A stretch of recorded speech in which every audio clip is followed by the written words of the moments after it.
Welcome back to Sleep Nova. Sit back, relax, and don't forget to comment where you're watching from down below. It's amazing seeing people all around the world supporting my small channel. Now, enjoy the show. We float in the darkness between stars, a small collective of minds gazing up in wonder. We stand under the night sky, awash in starlight that left its sources millions of years ago. Above us arcs the Milky Way, a pale river of stars flowing across the heavens. In its gentle glow, we feel both tiny and profoundly connected. We know that each pinpoint of light is a sun like our own, burning with the same kind of fire. The iron in our blood was forged in such stars long ago. The gentle silver glow of the galaxy reminds us we are made of this universe. We have always been children of the stars, built from their dust, shaped by the physical laws that govern everything we see. The cosmos is vast and old, yet it obeys the same simple truths everywhere.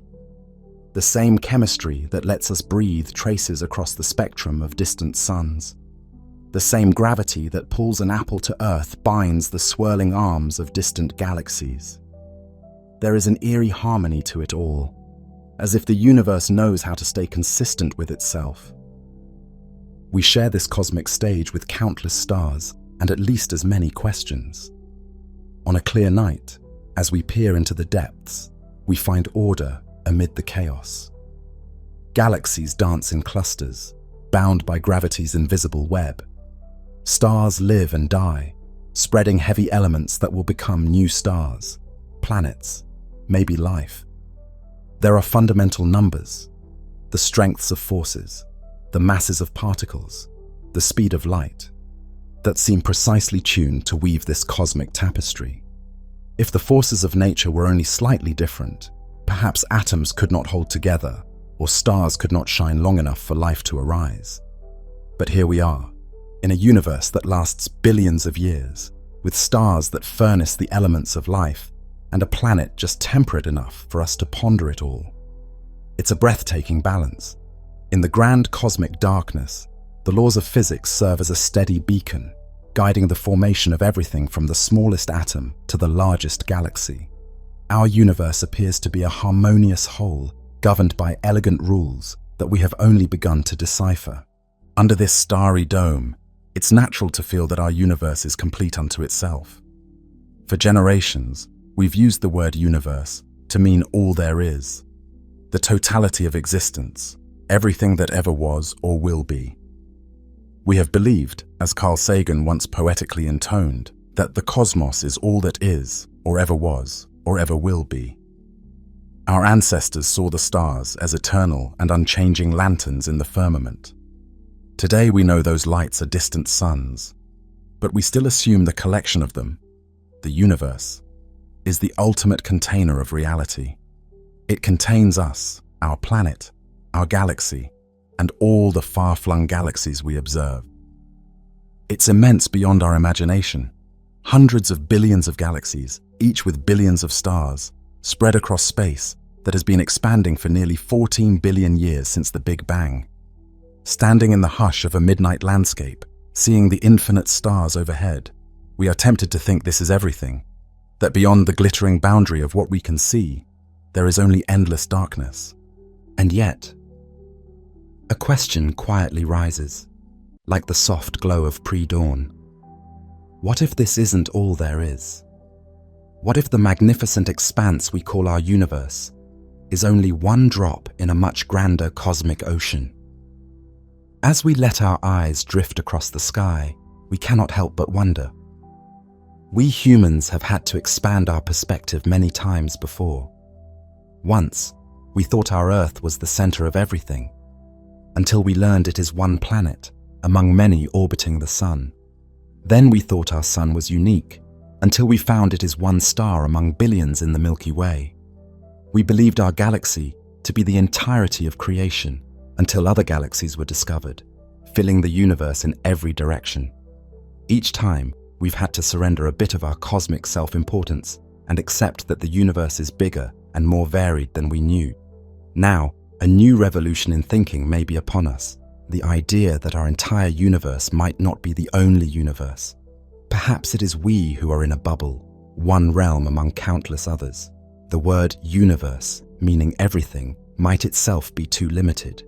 What lies beyond everything we know? This is the startling possibility that scientists and philosophers are grappling with in the idea of the multiverse. A multitude of universes, perhaps infinitely many, existing in ways we are only beginning to theorize. It sounds like science fiction. Other universes with other stars, maybe even other versions of ourselves. Yet this concept did not arise from idle daydreams. It emerged from deep puzzles in physics and cosmology.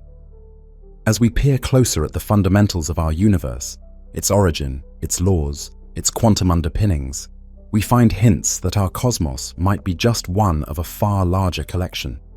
Why is our universe so hospitable to life? Why did it start with just the right conditions for galaxies to form? What happens at the edges of space and time, or inside a black hole? Modern science suggests answers that lead to a profound outlook. Our universe may be one node in an endless cosmic web of universes. For a moment, let's linger on that thought. If true, it would mean when we look up at the night sky, we are not just seeing all that is, but merely our own local neighborhood within an unimaginably vast ensemble. It would mean that beyond the cosmic horizon of 46 billion light-years, beyond the furthest galaxies we can ever see, space might keep going and going, potentially forever. And if space goes on forever, then logically, somewhere far beyond any hope of observation, there could be other regions of the cosmos entirely disconnected from ours, perhaps even following different scripts of reality. Could it be that the starry sky we see is like one page in an infinite book, a book with every possible page? The notion is as exhilarating as it is disorienting. Our heartbeats quicken at the bravery of asking such a question. Is our universe just one of many? We take a deep breath, steady our thoughts, and step through the looking glass into this radical idea. To explore the multiverse, we must journey back to the very beginning of our universe, to the first fraction of a second after the Big Bang. In that embryonic moment, according to our best theories, an extraordinary thing happened. The universe expanded at a stupendous rate, far faster than the speed of light, ballooning from subatomic size to astronomical size in the blink of an eye.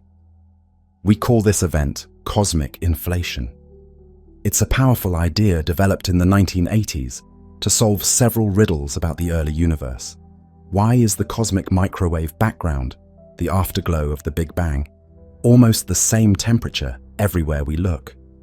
Why is space so flat and smooth on large scales? Inflation provides answers.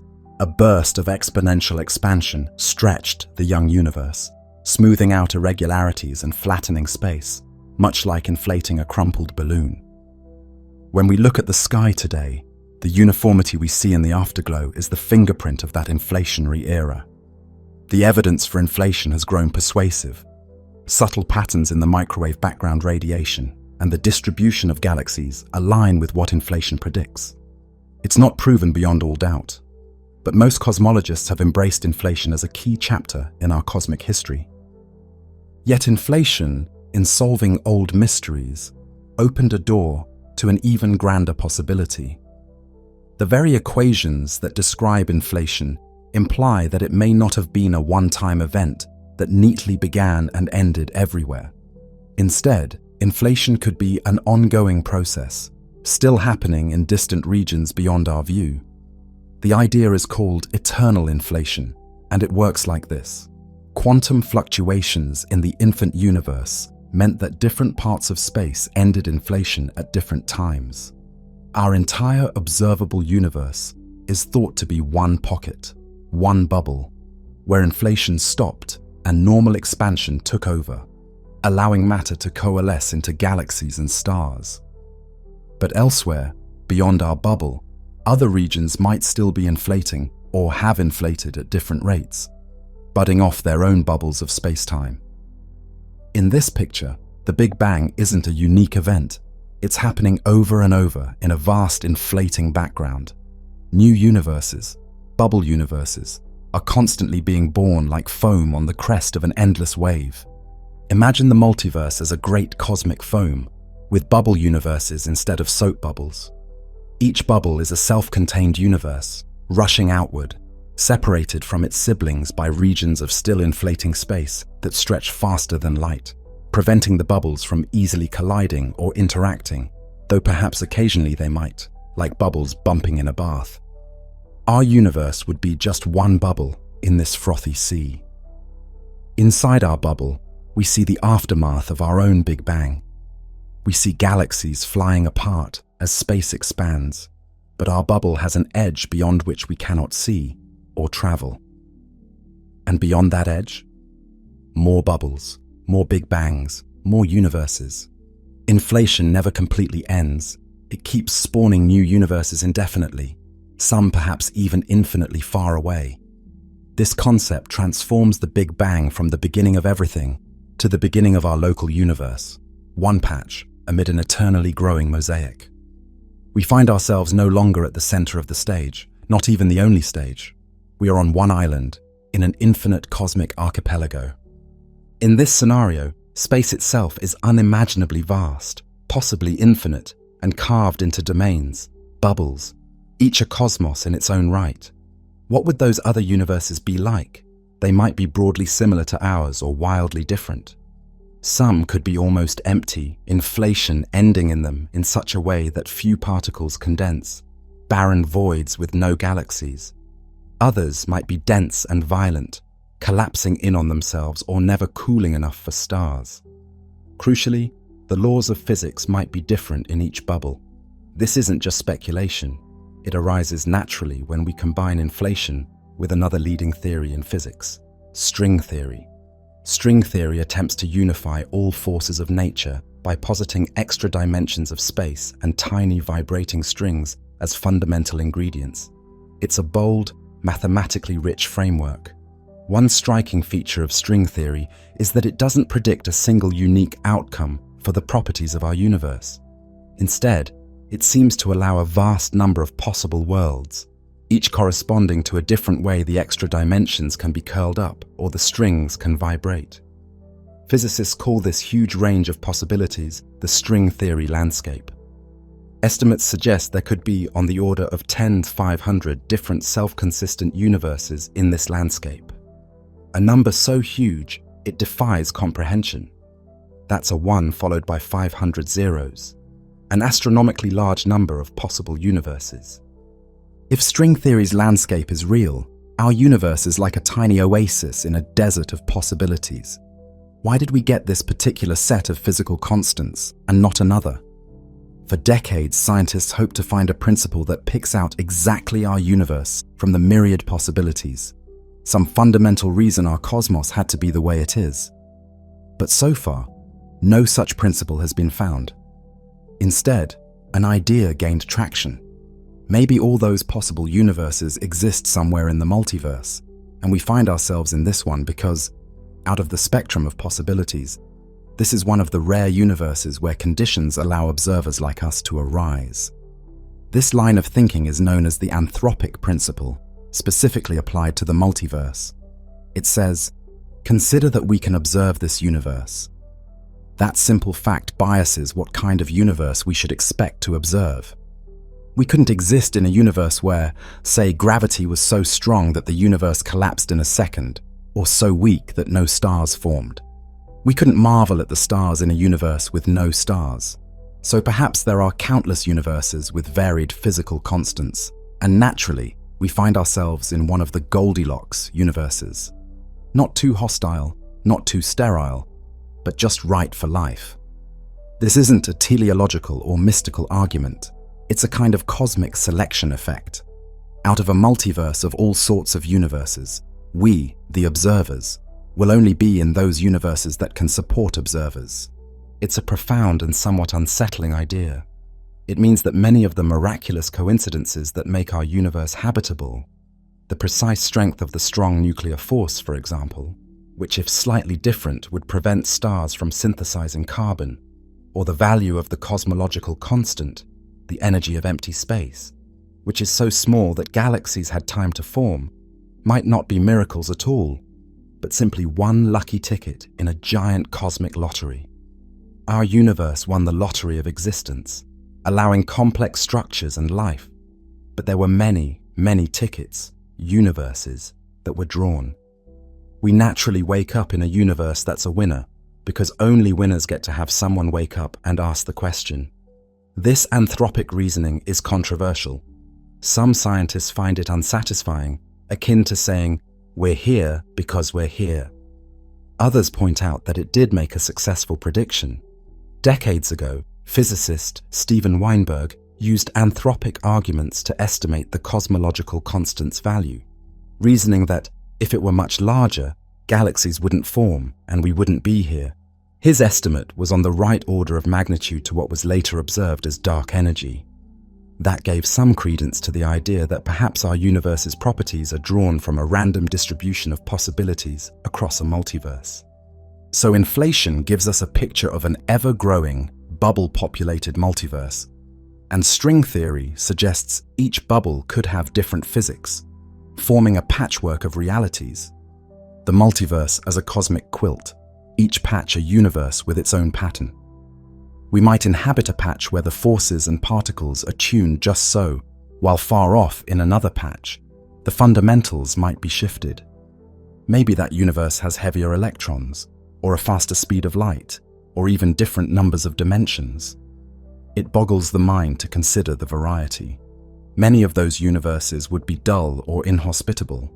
Just as most of space in our own universe is cold and empty, most universes might not host life.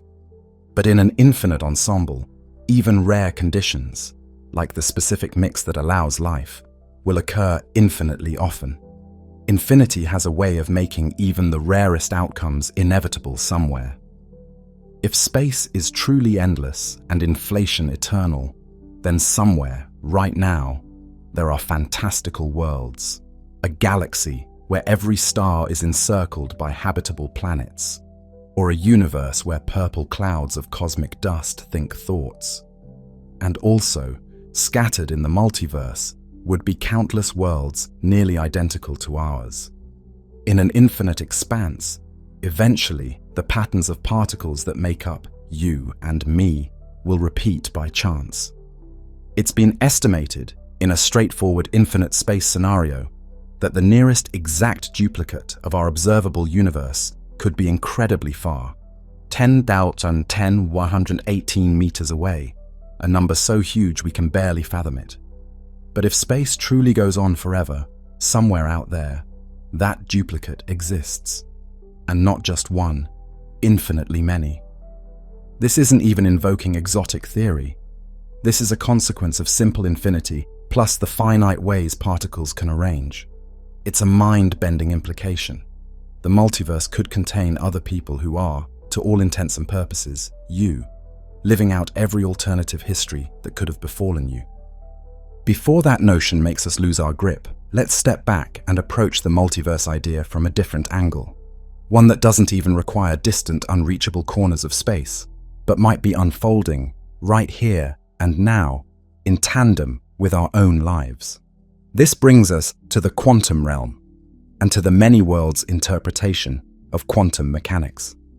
At first glance, this has nothing to do with the bubble universes of inflation. It's a separate thread, born from the mysteries of the subatomic world. Quantum physics famously tells us that particles can exist in a superposition of states. They can literally be in two or more conditions at once, like a spinning coin that is both heads and tails until we catch it. Only when we observe or measure the system does it seem to choose an outcome. For example, a single electron can pass through two slits at the same time and interfere with itself, a behavior which defies classical logic. In the traditional view, the Copenhagen interpretation, the act of measurement causes the set of possibilities to collapse to one actuality. Why or how that collapse happens is still debated. It's as if nature randomly selects one path for reality to take, out of many potential ones, at the moment of observation. In 1957, A bold young physicist named Hugh Everett III proposed a different solution. What if the wave of possibilities never actually collapses?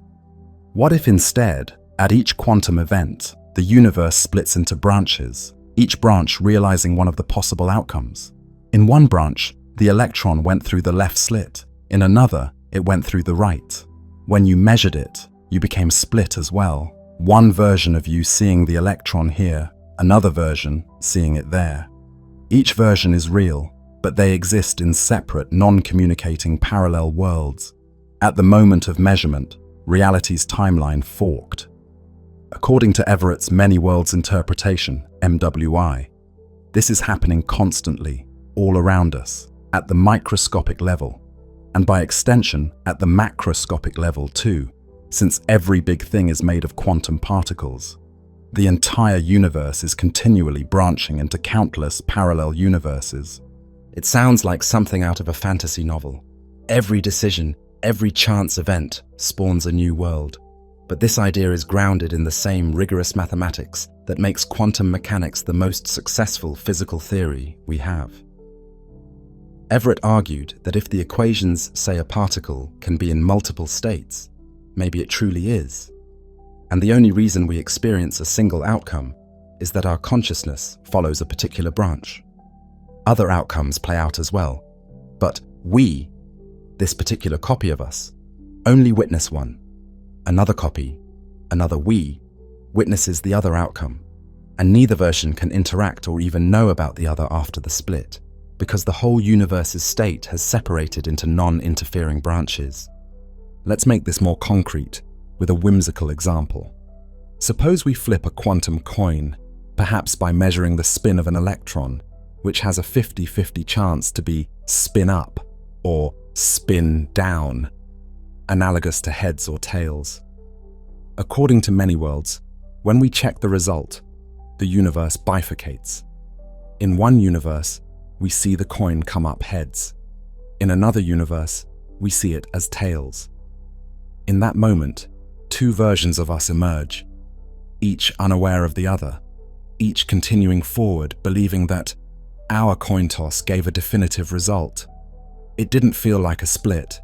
Each of us experienced a perfectly ordinary coin toss with a single outcome.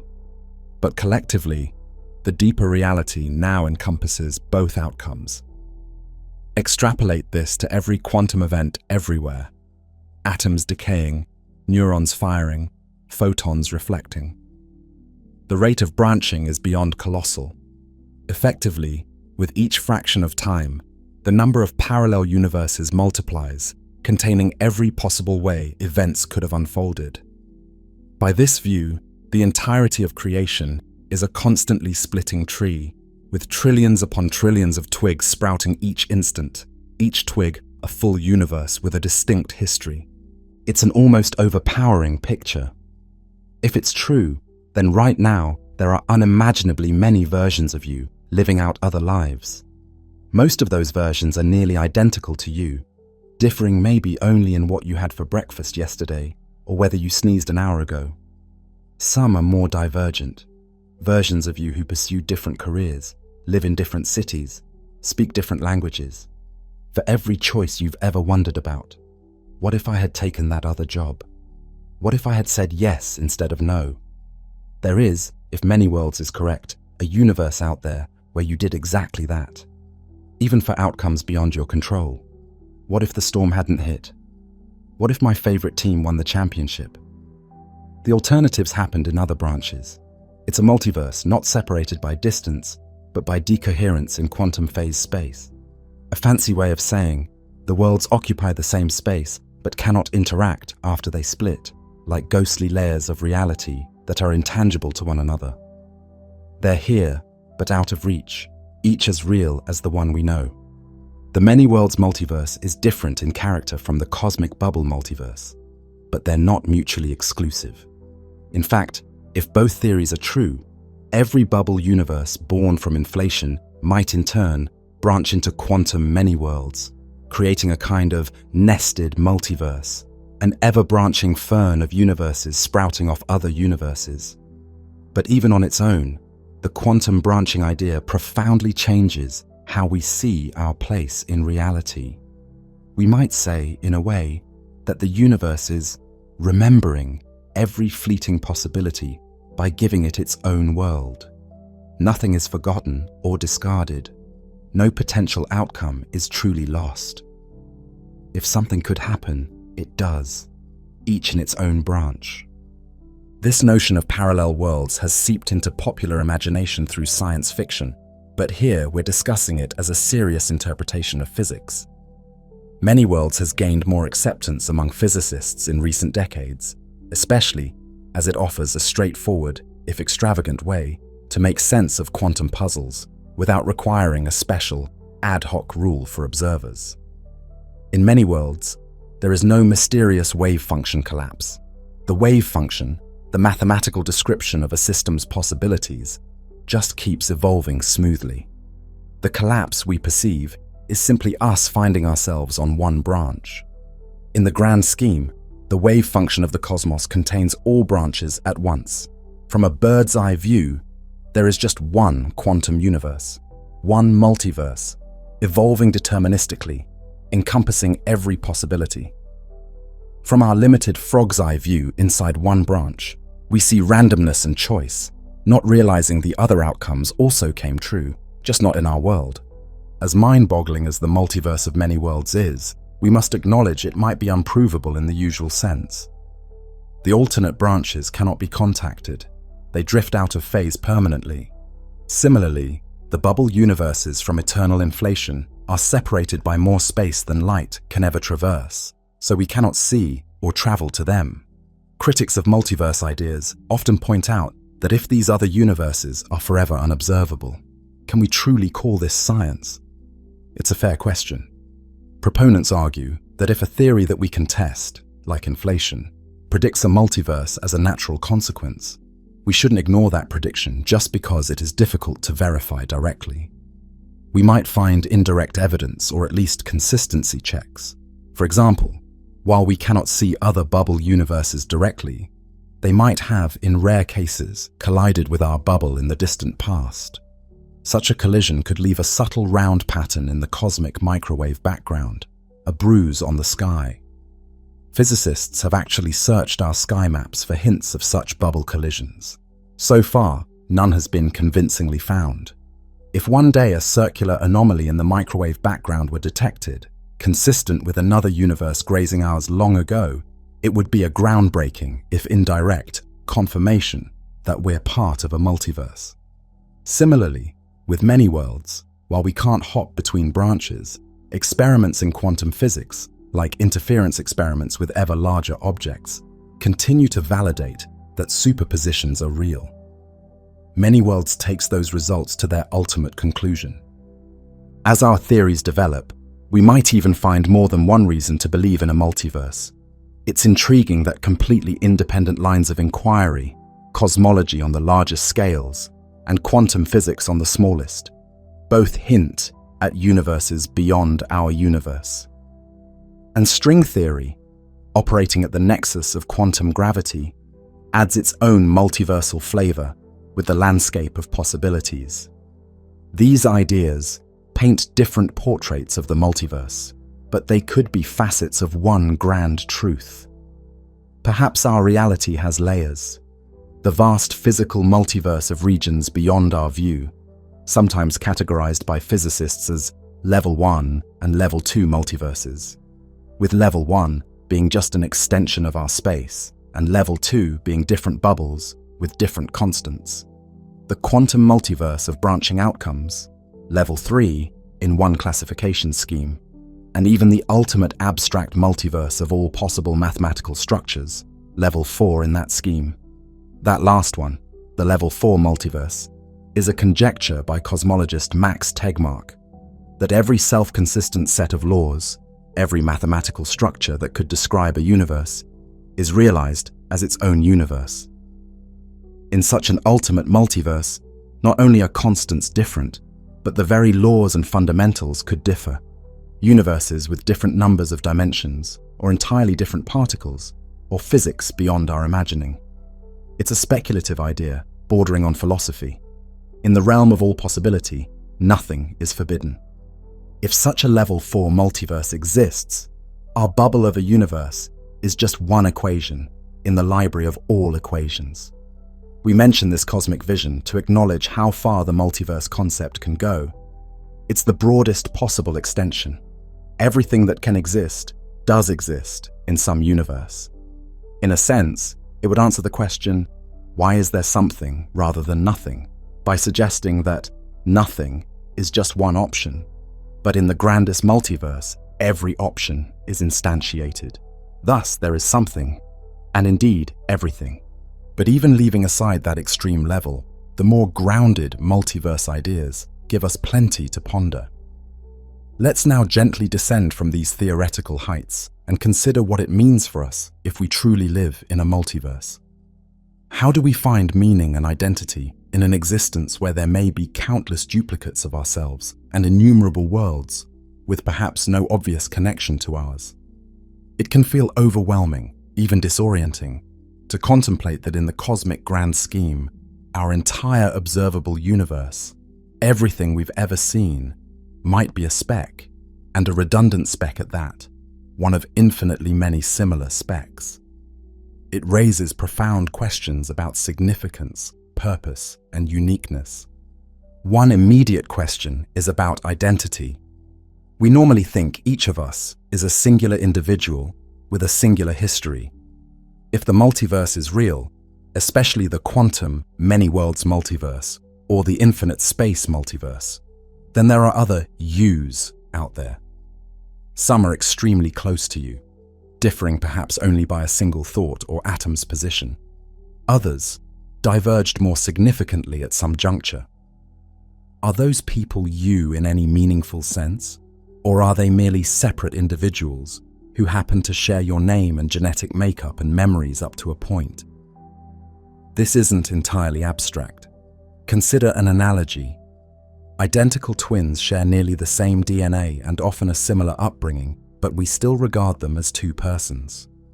Parallel selves in alternate universes might be thought of similarly.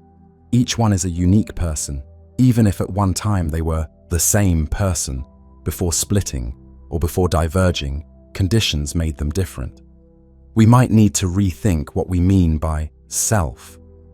Perhaps we're not an indivisible essence, but rather a collection of potential selves, only one of which we experience directly. In one philosophical view inspired by the multiverse, who you are could be seen as a story, a narrative thread through one sequence of events. Your other selves have different narratives. Each narrative is valid and complete in its own universe. We, in this universe, are following one particular storyline. Our other selves follow their storylines. We branch like the limbs of a tree, sharing roots and trunk, our past, then splitting into separate boughs. Is the tree as a whole us, or is each branch a different us? It might be a matter of perspective. There's a poetic notion in the multiverse context. We are like a branching tree or a splitting amoeba, continually dividing. The I that exists after a branch may not be aware of the other branches, but collectively, they all originated from the single organism that was I before. This can trigger a mini identity crisis if we take it seriously. Am I just one of many? And if so, does my life matter less or more? One could argue it becomes more precious. I am the only version of me that gets to experience this particular sequence of events. Yes, there are uncountable other versions, but their experiences are theirs, and mine are mine. I, this branch of me, will never get to see what happens in the other branches, so for all practical purposes, my reality is the one I have. In that sense, nothing changes. I still must make choices and find meaning here. Alternatively, one could derive a sense of comfort that somewhere another me makes choices I regret not making, or achieves goals I failed to achieve, or keeps alive those I lost. But equally, somewhere I may experience tragedies I've been fortunate to avoid. It's a double-edged sword. What about morality and responsibility in a multiverse? If every possible outcome happens, does that diminish our responsibility for our actions? One might think, in another universe, I did otherwise, so what does it matter what I do here? But from the standpoint of each universe, consequences are very real. If I choose to be kind in this world, someone in this world is helped. That doesn't get erased by the fact that in another world, I might have been unkind. Each branch is separate and actual. We can't excuse misdeeds by pointing to another branch where we did good. Our local moral reality is what counts for us and those around us here. However, the multiverse could make us more empathetic to the range of human or cosmic experience. For anything someone can go through, there is likely a universe in which it occurs. It's a strange kind of consolation and caution at the same time. It might also challenge religious or spiritual views. For instance, if one believes in a guiding plan or singular purpose, a multiverse complicates that. Is there a separate plan for each universe, or one plan that encompasses all? If a deity exists, perhaps the multiverse concept elevates that deity's creativity to infinite heights, creating not just one universe but a boundless array. Or conversely, some might feel the multiverse removes the need for a creator entirely, as it could explain fine-tuning without invoking design. These are deep waters where science and philosophy meet, and each of us may come to different personal conclusions about them. Let's step away from the heavy epistemology and imagine in a more playful way what the multiverse implies. It means every dream is somewhere a reality. Perhaps not literally the kind of dream you have at night, but any coherent scenario you can think of likely exists in some universe. A world where dinosaurs never went extinct and evolved intelligence. Physics doesn't forbid it, so it's probably out there in an alternate history. A planet where the continents formed a different shape, where an empire that fell in our history prospered in another timeline. The multiverse can be seen as a grand cosmic library of all possible stories. We happen to be leafing through one particularly engaging book, our life, our universe. But around us, on shelves stretching to infinity, are all other books that ever could be written. Some nearly identical to ours, some radically different genres altogether. This literary metaphor might bring a certain comfort. Our joys and sorrows, unique as they are to us, are also part of a vast tapestry of all joys and all sorrows that can ever be. We are not alone in any absolute sense. Existence in its totality contains others who have felt what we feel, done what we do, in one universe or another. In one sense, the multiverse can make us feel extraordinarily small, one tiny being, in one tiny universe, among who knows how many. But in another sense, it can make us feel profoundly connected, part of a much larger existence, threads in a boundless cosmic cloth. There is also the perspective of humility and open-mindedness that the multiverse invites. If our universe, the grandest thing we know, is just a drop in a sea, then the lesson of Copernicus continues. We are not the center, and even the reality we take for granted is not the whole show. That doesn't diminish the beauty of our world. In fact, it may enhance it. How special that, in an infinite multiverse, we have this particular universe to call home. Out of a multitude of possibilities, we get to experience this one, with its specific sky, its particular laws, its unique living earth. It's like being dealt a particular hand of cards from an infinitely large deck. The odds of getting exactly this hand were infinitesimal, yet here it is, and it's the only hand we'll play in this game. That realization can instill a renewed awe for the gift of existence. We look at the sun and think, in other universes there may be different suns or no sun at all, but here we have this golden star warming our days. How marvelous.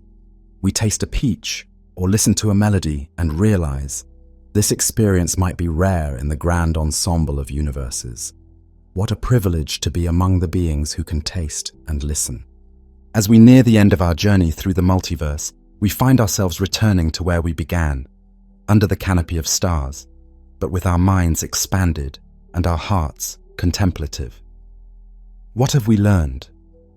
We learned that current science, as far as it has pushed, allows reality to be far larger and more varied than what we directly see. We learned that our universe might be just one wave on an endless ocean, one bubble in a boiling cosmic pot, one branch on an ever-dividing tree of realities. We entertained the possibility that our dearest laws and constants might be parochial facts, different in another universe, that our life here is one of many lives we might be living across parallel worlds. We considered how that might reframe our sense of self and our search for meaning. Yet after all that, we have also learned that the here and now still matters, perhaps more than ever. The multiverse idea, rather than making everything meaningless, can make everything meaningful in its own local context. Each universe is like a poem, complete in itself. The existence of other poems doesn't reduce the beauty of this one.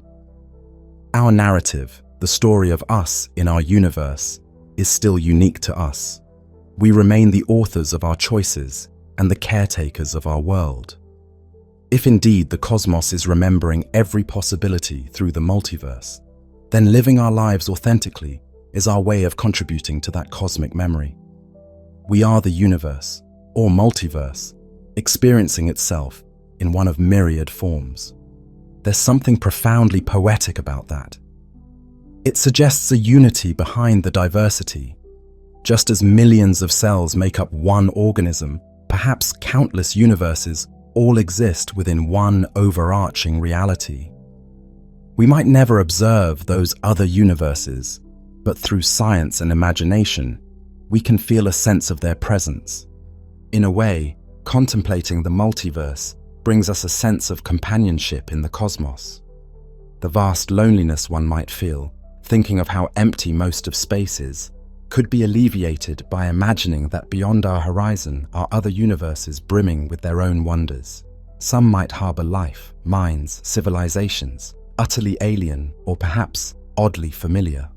We cannot know, but it's intriguing to think that creation did not stop with our world or our universe. Nature, it seems, never runs out of creativity. The multiverse would be the ultimate expression of fecundity, an infinite garden of worlds where all possibilities bloom.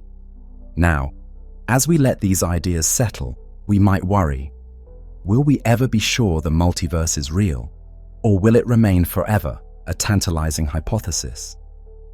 It's possible we may find stronger evidence, a clear sign of a universe beyond ours imprinted in subtle data, or a theoretical breakthrough that virtually demands the existence of other universes. Or we may find that our theories were mistaken or incomplete, and the grand multiverse doesn't exist as we conceived. That is the nature of science. It evolves. But whether or not the multiverse is physically true, exploring it in our minds has value. It stretches our imagination and challenges our assumptions about reality. It teaches us not to take everything for granted as truly everything. There may always be more beyond, unknown domains to discover or conceive. In the end, thinking about the multiverse is a bit like standing at the shore of an endless sea at night. We see the dark waves and hear their roar, but we cannot see across to the other side. In fact, there may be no other side. We know not what lies over the horizon of water and darkness. It could be more ocean, stretching out without limit. We suspect it is. And perhaps, out there in the cosmic ocean, there are other explorers on other shores, under other skies, wondering if anyone else is out there. In our universe, on our small planet, we've long wondered if we are alone in the cosmos. The multiverse concept extends that wonder to our universe itself. Is our universe alone or one of many? It is a profound shift of perspective, yet somehow a natural continuation of the trajectory we've been on since Copernicus. Every time we thought we were singular, we found we were part of a multitude. Why should universes be any different? Nature has shown a love for prolific abundance, countless stars, countless galaxies. Perhaps it also made countless universes. As we conclude this exploration, let's allow ourselves a moment of quiet reflection and awe. Above us, the night is still and clear. The stars shine down indifferently, as they have long before we understood any of this. We realize that even if there are infinite universes, we still only see our sky, and it is beautiful. The multiverse, if it exists, doesn't make our universe any less wondrous. In fact, it makes every glint of starlight even more poignant, knowing that it might be one of uncountable stories, and yet it is our starry sky, our chapter of the cosmic tale. We feel a sense of gratitude for being alive in this vast, enigmatic reality, whatever its true extent may be. We turn our gaze from the heavens to each other. We, the collective voice in this narrative, represent all of us together, trying to understand existence. In confronting the idea of the multiverse, we have shared a journey of imagination grounded in science, and science elevated by imagination. It's a journey that has taken us to the borders of knowledge and beyond, into realms that test the limits of language and thought. Such a journey can be humbling. It reminds us that there is so much we don't know, but it can also be inspiring. It shows that we as humans have the capacity to envision realities far beyond our mundane experience. Perhaps someday in the distant future, our descendants will find ways to gather more evidence or even harness knowledge of the multiverse. Or maybe the multiverse will remain an eternally tantalizing concept, never fully confirmed. Either way, it changes us in the here and now. It expands our conception of what reality could be. It invites us to partake in a cosmic perspective that is at once deeply intellectual and deeply spiritual, acknowledging the possibility of infinity and the mystery that comes with it. So, what if this isn't all there is? Then our stars and galaxies are just one refrain in an endless cosmic song. Does that make them any less melodious? No. To us, they are everything, and they are precious. And if in addition, the choir of creation is larger and more complex than we knew, then there is even more reason to be filled with reverence and wonder. We close our eyes and imagine for a moment, countless universes shining like bubbles in a vast foam, or like an orchard of worlds stretching out beyond sight. We imagine each universe has its own sky, perhaps its own version of someone looking up and feeling small yet curious. In this grand symphony, we, in our universe, contribute our part. A small, clear voice in an unspeakably large choir. The song is one of existence, exploring all possibilities, and through science and storytelling, the cosmos, or multiverse, finds a way to know itself through our eyes and our understanding. Now we open our eyes again to the familiar stars above. They seem a little kinder now, as if winking at a secret we've shared. The night breeze is cool, carrying the earthy scent of our world, our dear world that nurtured us. For all this talk of other universes, it is here that we love and strive and wonder. Here is where we make our meaning. The multiverse has not answered the question of meaning for us. Instead, it has enriched the context in which we ask it. Meaning, it seems, is ours to create, in whatever corner of the multiverse we inhabit. We stand together under the cosmos, humbled by its vastness, yet uplifted by its possibilities. We feel small, but not insignificant, transient, but not pointless. We are part of something so much larger, and that realization does not diminish us. It ennobles us. It means the adventure of discovery will always continue. There will always be new horizons to explore, new questions to ask. Our universe was once unknown and mysterious, and we have made it familiar. If there are other universes, perhaps one day, in some form, they too will become part of the purview of understanding.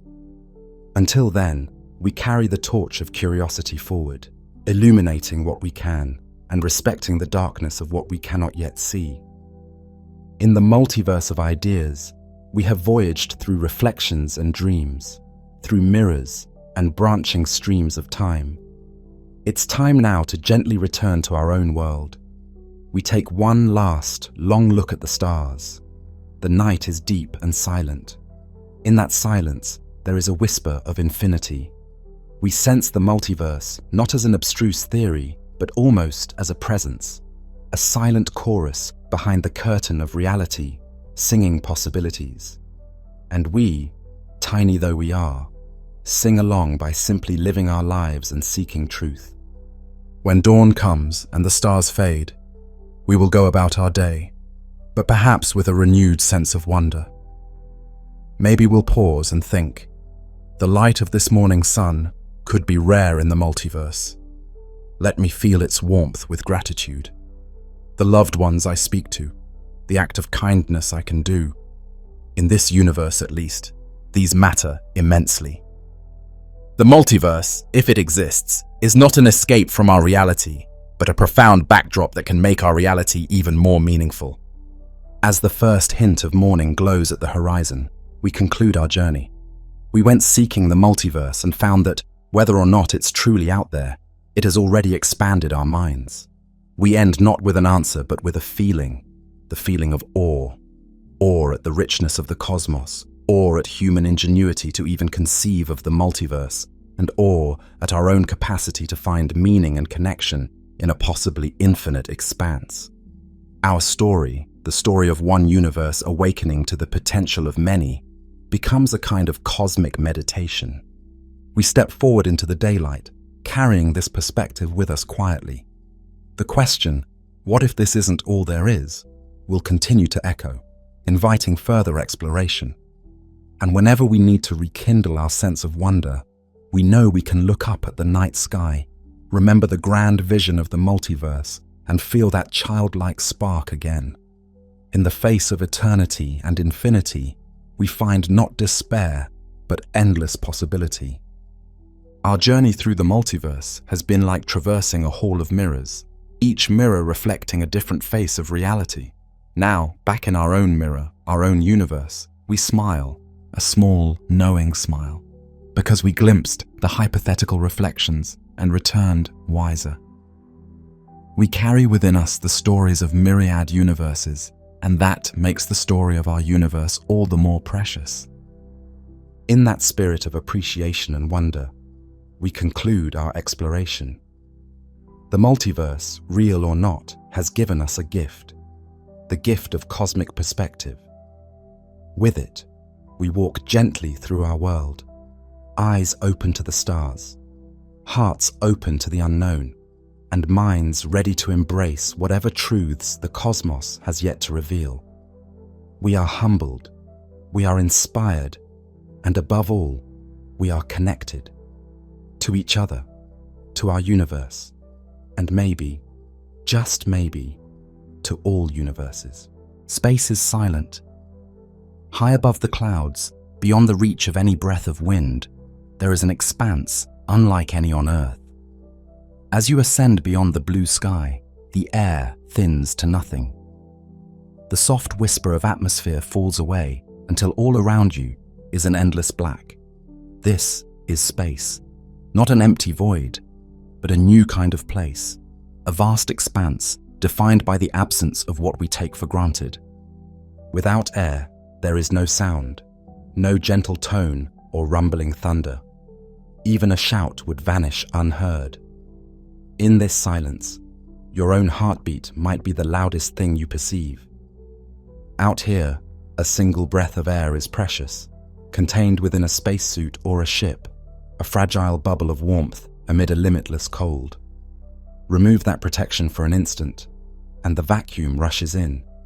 Your breath would be stolen, water in your eyes would boil into vapor. There is no mercy in a vacuum. It is a realm that does not welcome life, yet it calls to us with its stillness and its mystery. Look around. With no atmosphere, day and night are divided only by the sun's light or its absence. In sunlight, there is a harsh brilliance. The sun's rays, no longer filtered by layers of air, pour down unsoftened. Light in space is piercing and pure, turning metal surfaces blindingly bright and casting shadows sharp as a knife's edge. But just a few steps into the shade, there is a profound darkness and a bitter cold. There is no air to carry warmth from light to dark. Touch one hand to a surface in the sun, and it burns hot. Touch another in shadow, and it freezes. In space, heat and cold live side by side, extreme and unmoderated. Yet in this darkness, countless stars glow. They do not twinkle as they do from Earth. Instead, each star's light travels across the void unhindered, a steady pinprick in a black velvet sky. With no air to bend their light, the stars shine unwavering and clear, and beyond the stars lies an even fainter glow, the soft background of the universe itself, a memory of the fires that forged everything long ago. Space may be dark to our eyes, but it is never truly empty of light. Motion itself behaves differently here. Imagine releasing a small object, a tool, a glove, into this void. Without air resistance to slow it, without ground to stop it, that object would drift on and on, potentially for eternity, unless something intervened. In space, an object in motion remains in motion, gliding endlessly along a straight path or orbiting under the guidance of gravity alone. Here, Newton's laws reveal their pure form. Nothing will come to rest on its own. A single push can send you floating, and only another push or the tug of some distant gravity will alter your course. Gravity still weaves its influence even in what seems like emptiness. There is no place in the universe truly free of it. Invisible lines of gravity link you to Earth, to the moon, to the sun, and beyond. In fact, you feel weightless, not because gravity has vanished. Earth's pull at your altitude might be only a little weaker than at the ground, but because you are falling freely, caught in Earth's gentle grip as you circle around it. This free fall produces a sensation of utter freedom. Without up or down, you drift as though in a dream. If not for the confines of your spacecraft, you could tumble endlessly, with only the distant stars as your reference. Even time itself dances to a new rhythm here.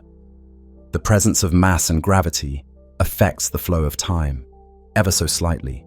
Far from Earth's surface, where gravity is weaker, time ticks ahead, a touch faster than at home on the ground. A clock carried into orbit will gain a few fractions of a second over one left on Earth during a long mission. It is a tiny difference, imperceptible to a traveler, yet it whispers of a profound truth. Space and time are intertwined. Gravity, the force that holds planets in orbit and pulls us to the ground, stretches and squeezes the fabric of time itself. In the depths of space, far from any massive body, an hour might pass just the slightest bit differently than an hour under Earth's blue sky.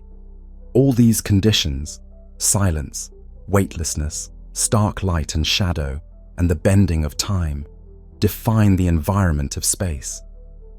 It is not a mere void. It is a canvas on which the universe paints with forces and light. It is a place where our intuitions falter, where a feather and a hammer dropped together will fall side by side in the absence of air, where the horizon is the curve of a planet far below, and where the only sounds are those we carry with us. This is the arena into which humanity cast its dreams, yearning to explore despite the danger and the emptiness, or perhaps because of them. In this silent expanse above the sky, one feels both incredibly small and indescribably free. The Earth is below, a bright and colourful presence, and beyond is the infinite night. To stand at this threshold is to sense the true scale of things, a vast cosmos stretching out in all directions, and our home a delicate sphere suspended in its midst. Space is the great beyond that begins just a few dozen miles above our heads, yet for most of history, it remained unreachable. It waited, quiet and patient, for the day when we would find a way to slip through the sky and enter its realm. And when at last we did, when the first fragile craft carried life into this void, we began a new chapter, leaving the familiar air of Earth for the strange wonders above. It began with a single brave step beyond our world. The first foray was not a person, but a machine, a tiny silver sphere launched into orbit, circling Earth with a faint radio pulse. Humanity held its breath as that artificial moon passed overhead, a moving star that carried our hopes into the night. Its signal was a simple beep beep, but it spoke volumes. We had reached space. The cradle of Earth had opened, and something made by human hands was now falling around the planet like a new moon. Soon after came the milestone that once seemed like science fiction turned reality. A human being ascended into the cosmos. Strapped into a cramped capsule atop a roaring rocket, a lone explorer left the ground. Imagine the violence of launch, the shaking, the crushing force of acceleration, the thunder of engines pushing against Earth's gravity. For a few minutes, the rocket raged, fighting to escape the pull of home. And then, suddenly, there was quiet. The engine's roar ceased, the shaking stopped. The capsule floated free, coasting above the atmosphere. In that moment, for the first time in history, an Earthling was orbiting Earth, surrounded completely by the void of space. Inside the spacecraft, the astronaut unstrapped and began to float, the first experience of true weightlessness for a human. What a mix of emotions he must have felt. Exhilaration, awe, perhaps a touch of fear. Through a small window, he could gaze at the world he had just left. He saw the curving horizon of Earth, the colors of oceans and land far below, the swirls of clouds over the surface. Along the edge of the planet, he made out a thin, glowing band of blue, the atmosphere, our fragile veil of air shining in the sunlight. From up here, it looked so delicate, a wispy halo holding in all the air, all the life, everything everyone has ever known. Beyond that blue edge was the black of space stretching infinitely. He radioed back descriptions of what he saw. The Earth was beautiful, beyond any sight imaginable. Floating in that tiny cabin, he watched day turn to night as the spacecraft sped around the globe. In a single orbit, dusk and dawn swept across his view. Sunlight burst over the horizon in a silent sunrise, and on the night side, the cities on Earth twinkled faintly like stars under the darkened atmosphere. In a mere hour and a half, he had circled the entire planet, a journey that once took explorers months upon the seas, now completed in minutes above the atmosphere. The scale of the Earth, the vastness of the ocean below, all became at once majestic and yet contained, reachable. For those watching from the ground, this event was transformative. All around the world, people tuned in to scratchy radio broadcasts or grainy television images, following the journey in collective awe. In that moment, many felt a sense of unity. Our species, usually divided by borders and conflicts, was now achieving something together. It was not just one nation's accomplishment. It was a human accomplishment, a triumph for all of us gazing upward. Children looked at the sky with new dreams, imagining that they too might one day ride a rocket among the stars. Elders, who had seen horses give way to airplanes in their lifetime, now witnessed an even greater leap. It felt as if a window had opened in the firmament, and through it we all glimpsed a new destiny. Each new mission built on the last, extending our reach. Before long, more explorers followed. They orbited Earth not just once, but many times, staying in space for days at a time, testing the limits of human endurance in microgravity. And with growing confidence, they performed feats requiring even greater daring. One day, a spacecraft's hatch opened above our planet, and a human being floated out into open space, untethered from any craft except for a single cord. For the first time, a person was truly outside of any vehicle, drifting in the raw nothingness with only a thin suit for protection. He became a tiny satellite of Earth, his body encased in a white suit and helmet, the blue planet turning slowly below his feet. Imagine the mixture of terror and wonder in that moment. To push off into the void, to look down and see the entire Earth beneath you, and nothing but black above. This was a leap into the unknown in the purest sense. His lifeline was literally a line, a tether back to the capsule, his only route home. As he floated, the silence was total, except for the hiss of oxygen in his helmet and the beating of his heart. Every direction he looked, he saw creation on a scale never witnessed by human eyes. The full sphere of Earth, dazzling in sunlight, the countless stars on the night side, the sun cresting the horizon with sudden, blinding light. It was a sight to etch itself into the soul. When he finally pulled himself back inside, it was with reluctance. One spacewalker later said that returning to the confines of the ship was the saddest moment of his life. He had felt so free out there in the emptiness, so awed by the cosmos, that re-entering a small module felt like stepping back into a cage.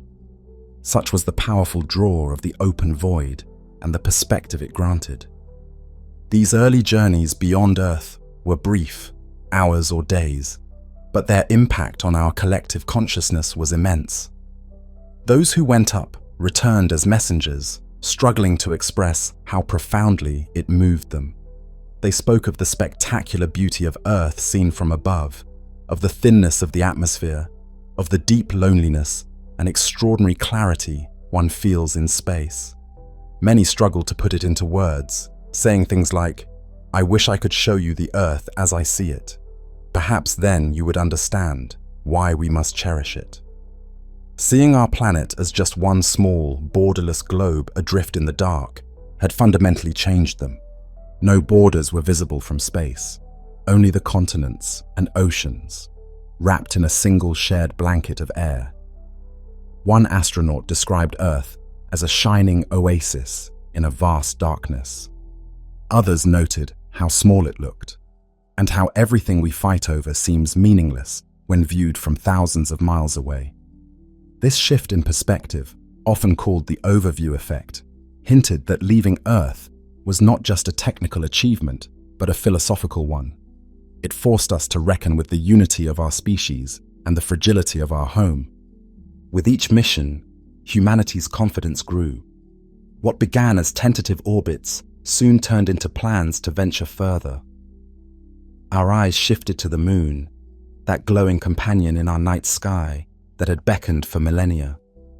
If we could circle Earth, could we travel to our nearest neighbor in space? Fueled by both curiosity and a new sense of possibility, we set our sights on lunar shores. In a bold journey not long afterward, humans left the comforting embrace of Earth orbit entirely. A crew of explorers rode a powerful rocket away from home, their path curving outward until Earth was no longer holding them. For the first time, humans were truly in deep space, crossing the gulf to another world. After days of travel, they felt the gentle tug of the moon's gravity capture them. They had arrived in orbit around the moon, our first visit to another celestial body. Peering out, those astronauts beheld an alien landscape up close. Vast grey plains and craters on the moon's face just below their spacecraft, stark and lifeless. But it was what they saw when they looked back toward the horizon that took their breath away. Over the moon's bleak horizon, in the black sky, rose the Earth. It was an unimaginable sight, our own world ascending above the lunar landscape, a blue-white marble with swirls of cloud, rising like a delicate gem against the backdrop of space. In that moment, as one of them later reflected, they felt that in going so far to explore the moon, the most important thing they discovered was the Earth. Seeing our entire planet from the distance of the moon, small enough to cover with a thumb held at arm's length, was a revelation. Every ocean, every mountain, every single one of us was on that tiny ball. This image, often called Earthrise, was more than just a photograph. It was a mirror held up to humanity. It showed us how alone we are in the cosmic darkness, and how precious our planet is. Many who saw that image felt a surge of emotion and responsibility toward our home world. If Earth was that small and fragile, how carefully we ought to treat it. In crossing the void to another world, we had gained a profound new perspective on ourselves. Not long afterward came the ultimate adventure of that era, the moment human boots touched the soil of another world. A fragile lander descended toward an ancient cratered surface, carrying 2 humans. The world watched with bated breath as it slowly came to rest on the moon.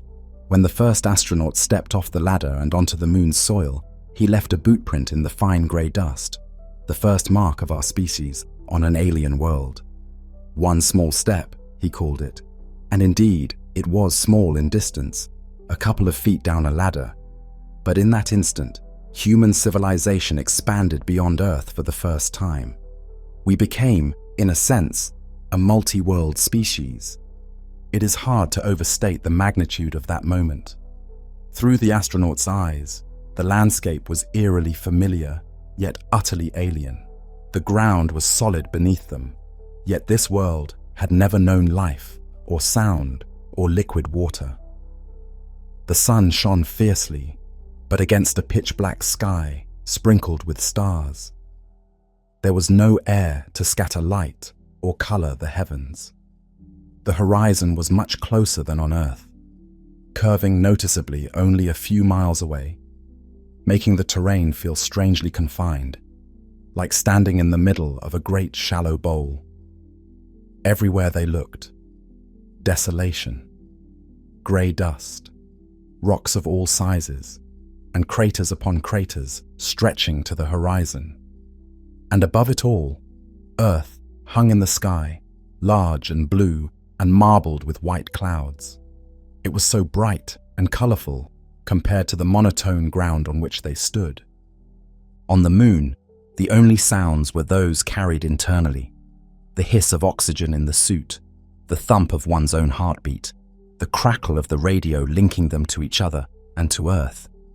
If they struck a metal tool against a rock, they felt the vibration in their gloves, but heard nothing through the airless environment. The silence was profound and absolute. Every movement they made felt both slow and graceful in the low gravity. Walking became a bouncing lope. Each step propelled them forward much farther than on Earth, and when they jumped, they rose in slow motion.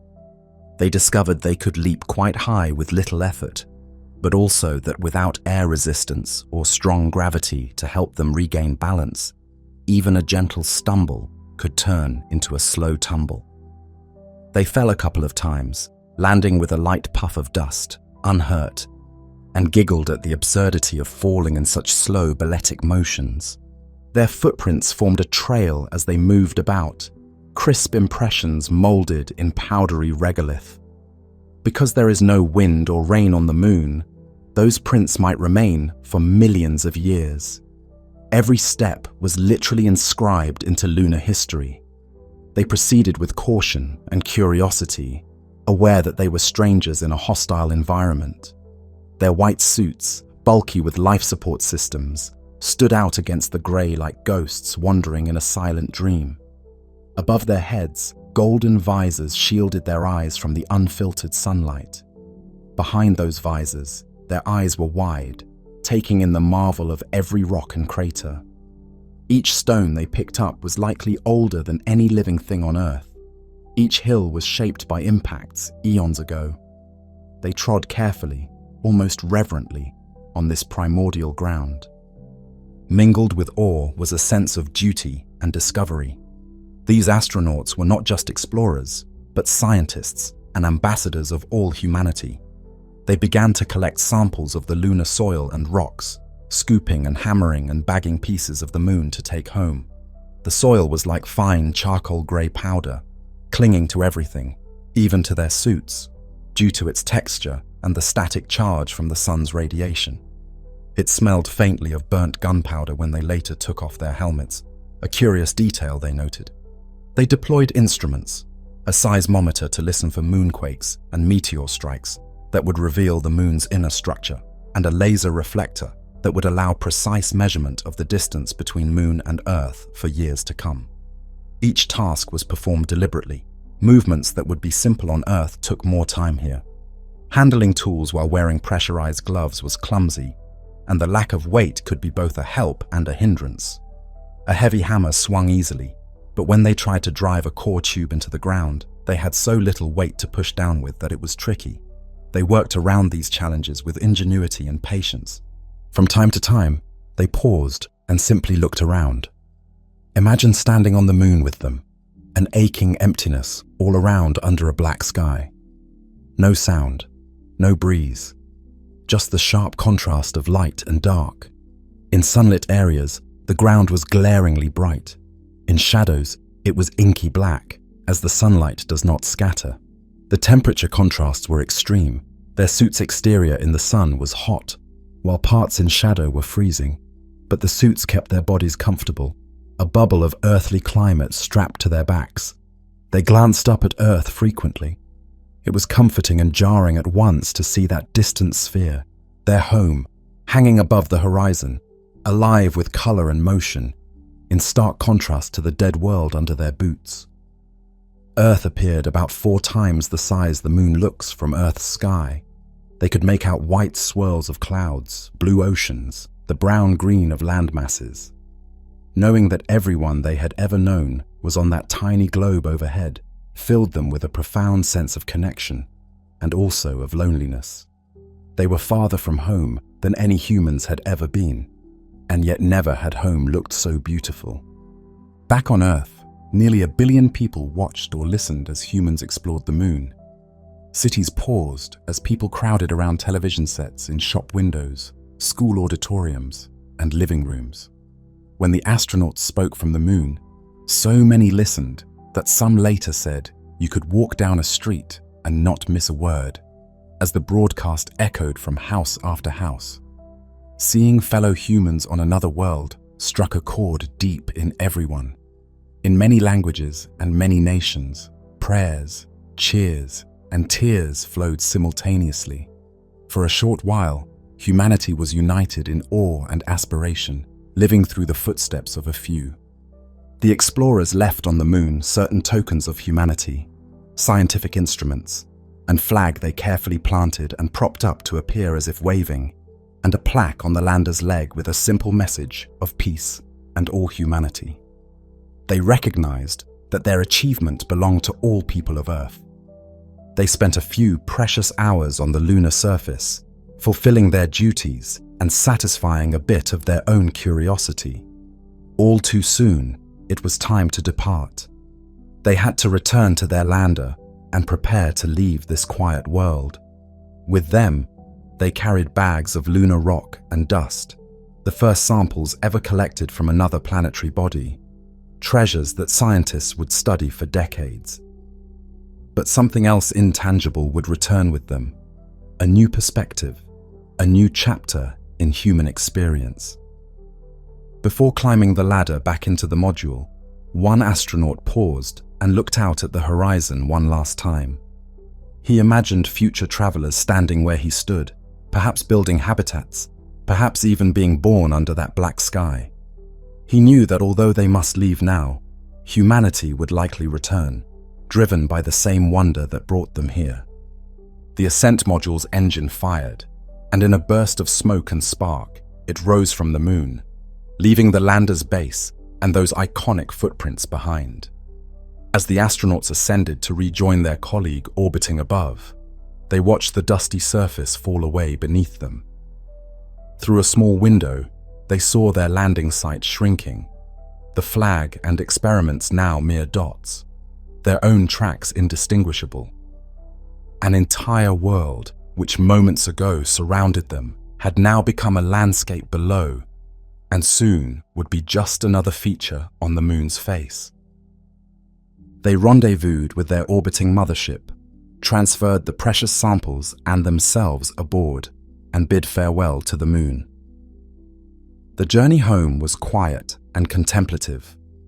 As Earth grew larger in their window with each passing hour, they reflected on what they had accomplished.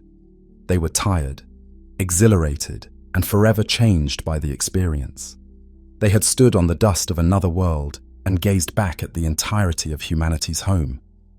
They carried with them not just data and rocks, but stories and insights that would inspire generations. When their capsule blazed through Earth's atmosphere days later and parachuted into the ocean, the world celebrated. The explorers were safe and home. They emerged from their charred vessel to the blue sky and warm air of Earth, to a world that suddenly felt both comforting and strangely heavy. As they took their first breaths of fresh Earth air and felt the full weight of their bodies return, they realized how heavy gravity can feel after days of lunar lightness. They were helped onto a ship's deck as heroes, but in their own hearts, they felt more humbled than triumphant. For they had seen how lonely our shining planet is in the cosmic night, and how blessed we are to have it. The moon landings marked a pinnacle of human exploration in that era. We had touched another world and proved that even the most daring dreams could be made real.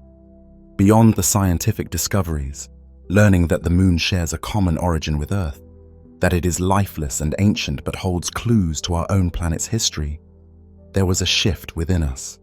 Standing on the moon, humans realized viscerally that we are citizens of the universe, with the ability to move beyond our cradle. The achievement echoed through culture, art, and philosophy. It suggested that if we could journey to the moon, what else could we do?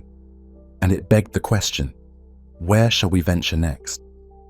After the moon missions, focus swung back to living in space near Earth for longer periods. We had proved we could visit another world. Now we needed to learn how to endure away from Earth. Thus began the era of space stations and long-duration flights, which would prepare us for journeys to more distant worlds like Mars. What was once a brief adventure, just a few orbits or days beyond Earth, evolved into something more enduring. In time, humanity learned not just to visit space, but to live there. We built our first outposts in orbit, space stations, essentially homes and laboratories circling high above Earth. These were places where astronauts could stay for weeks, then months, experiencing life without gravity and conducting experiments in a way never possible on the ground. Aboard an orbital station, the routines of day-to-day existence took on a new form. Imagine waking up in space. There is no dawn through a window in the traditional sense to gently brighten your bedroom. On a station, the sun may have risen and set several times during your sleep.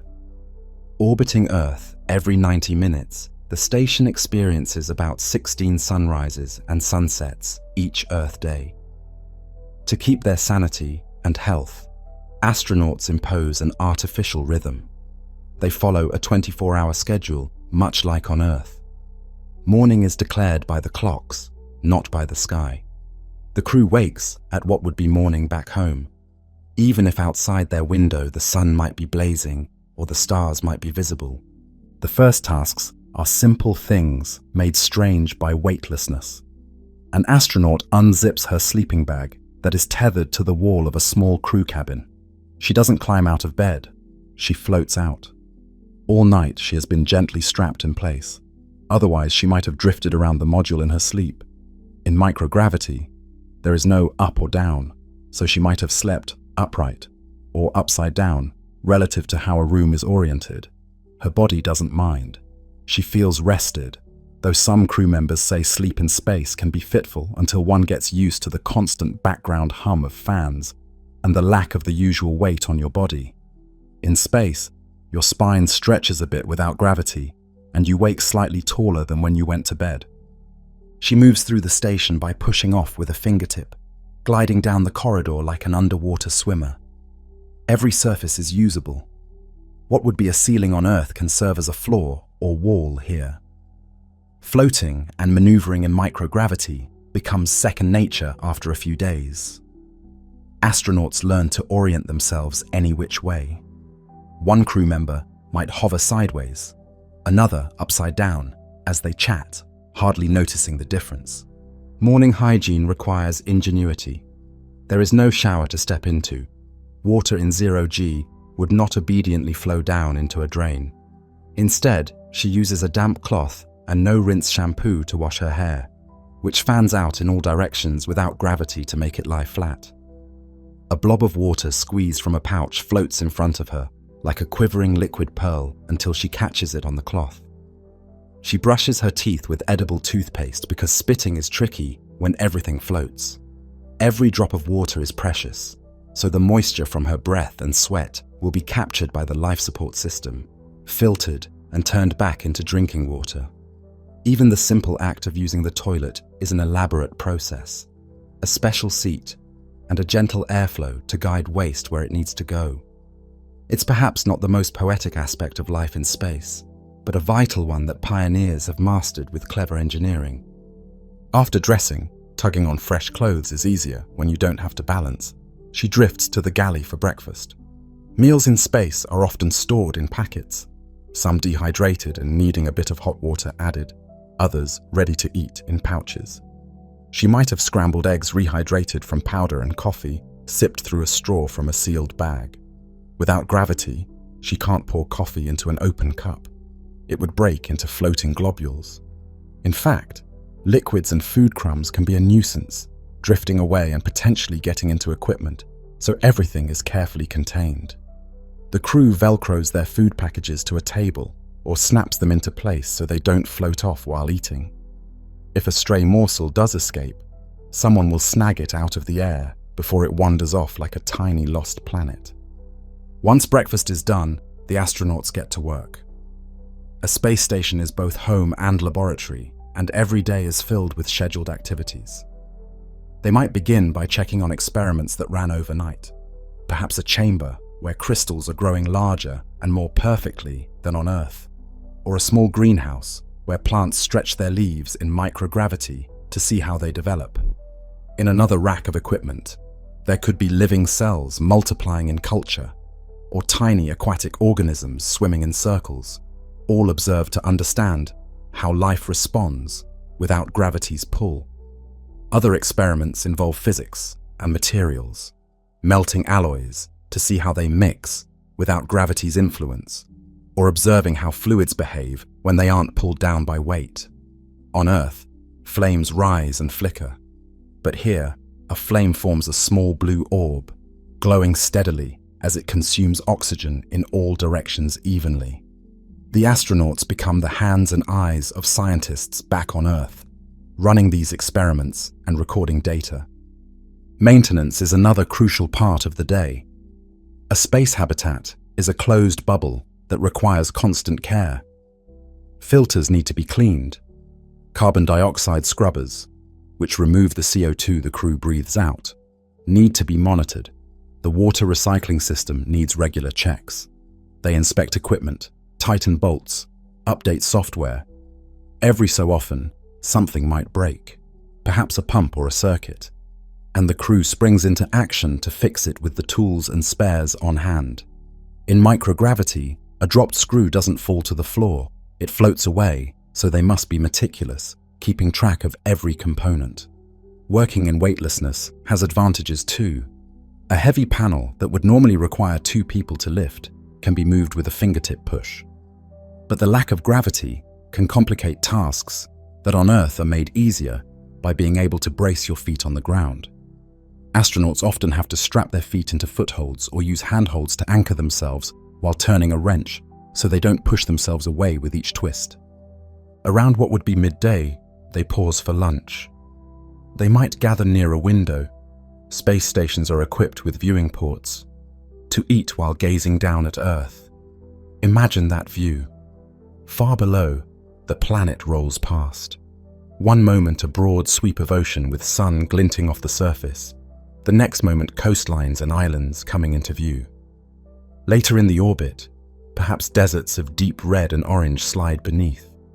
Then the green tapestry of a rainforest. At night, they see the flicker of thunderstorms, bright bursts of lightning illuminating cloud tops, and the gentle glow of city lights outlining the continents like luminous constellations of humanity. The sight is mesmerizing, a constant reminder of why they endure the challenges of this environment.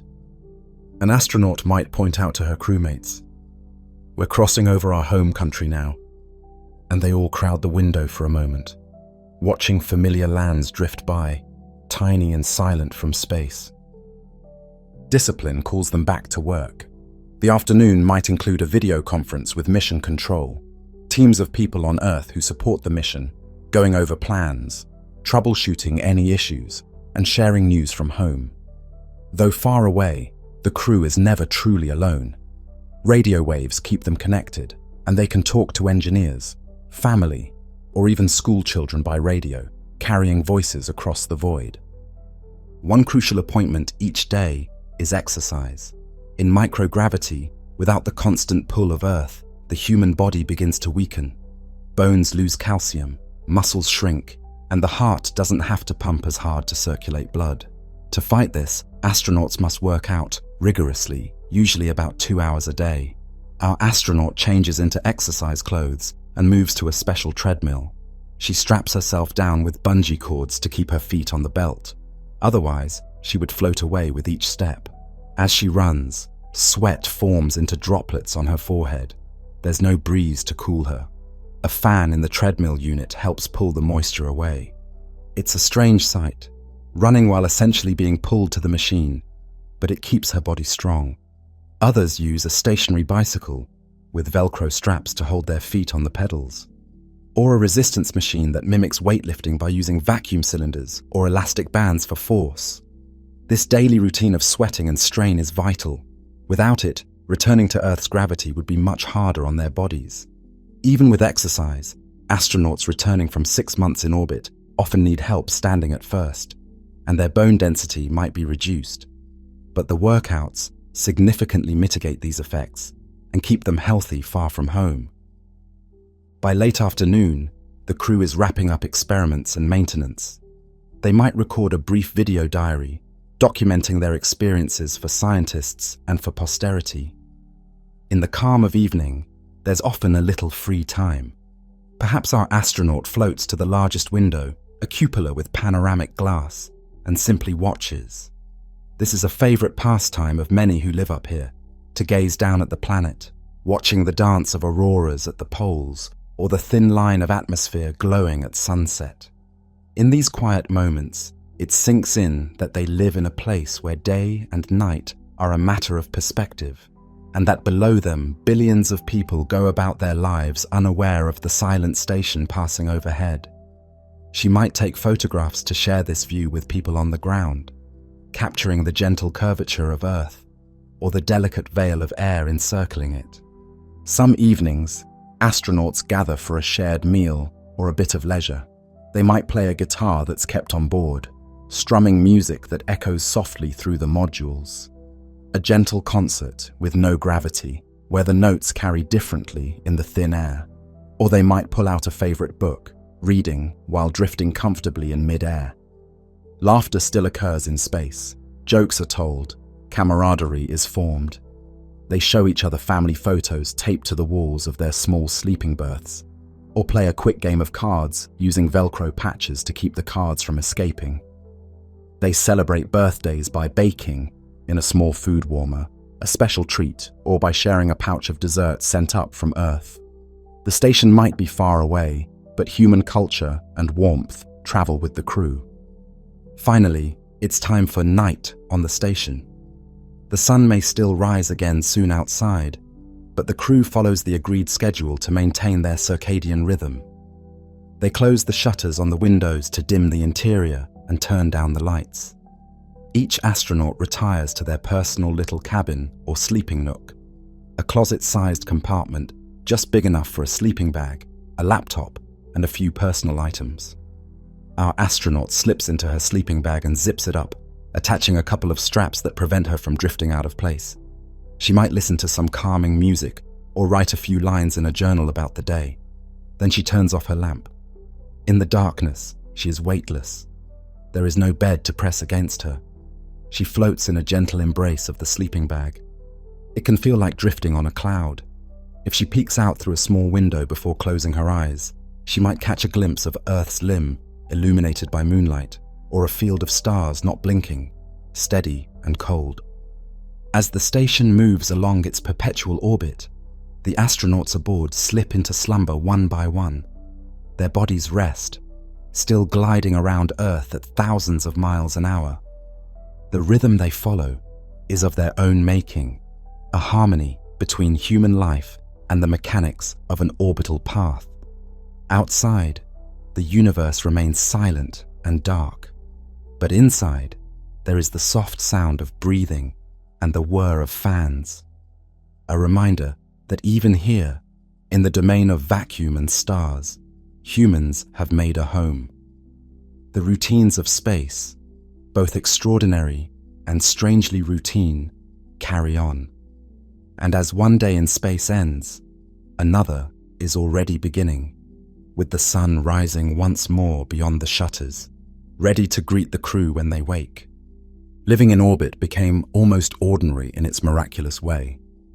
What once was the subject of wild imagination, floating inside a ship high above the Earth, became a continuous human presence. Year after year, astronauts swapped places. New crews arrived as others departed, so that there was always someone living off Earth, even if only a few at a time. This new normalcy of orbital life was a testament to how far we'd come. We learned how to eat, sleep, work, and laugh in a place utterly alien to our evolution. We took a tiny piece of Earth, our culture, our bodies, our need for connection, and transplanted it into the skies. Yet, as comfortable as one can become floating in a tin can above the world, the human spirit still yearned to go further. Our first home in space was a marvel, but it still orbited the Earth we knew so well. Beyond our station's path lay the moon, beckoning again, not just for short visits, but for longer stays. And beyond the moon, the ruddy dot of Mars captured our imagination. The experience of living in orbit was preparing us for greater journeys, teaching us how to survive outside Earth's cocoon for long periods. It was time to turn that knowledge toward new horizons, toward the cratered plains of our nearest neighbor and the distant deserts of the red planet.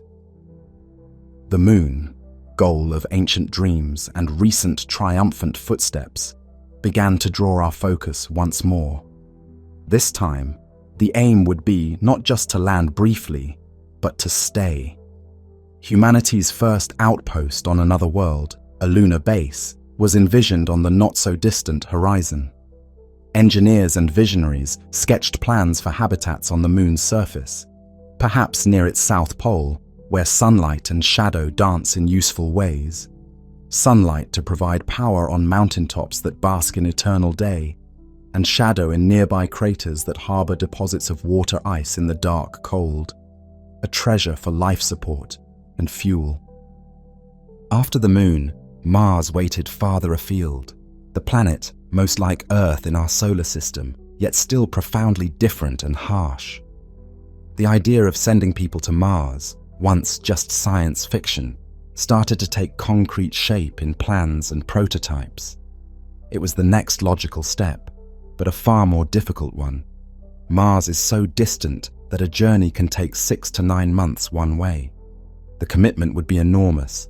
Anyone who went to Mars would likely be gone for 2 or 3 years at minimum, considering travel time and the alignment of planets needed for a return voyage. Unlike the moon, which had seen humans come and go, Mars would demand a new level of endurance and self-reliance from its explorers.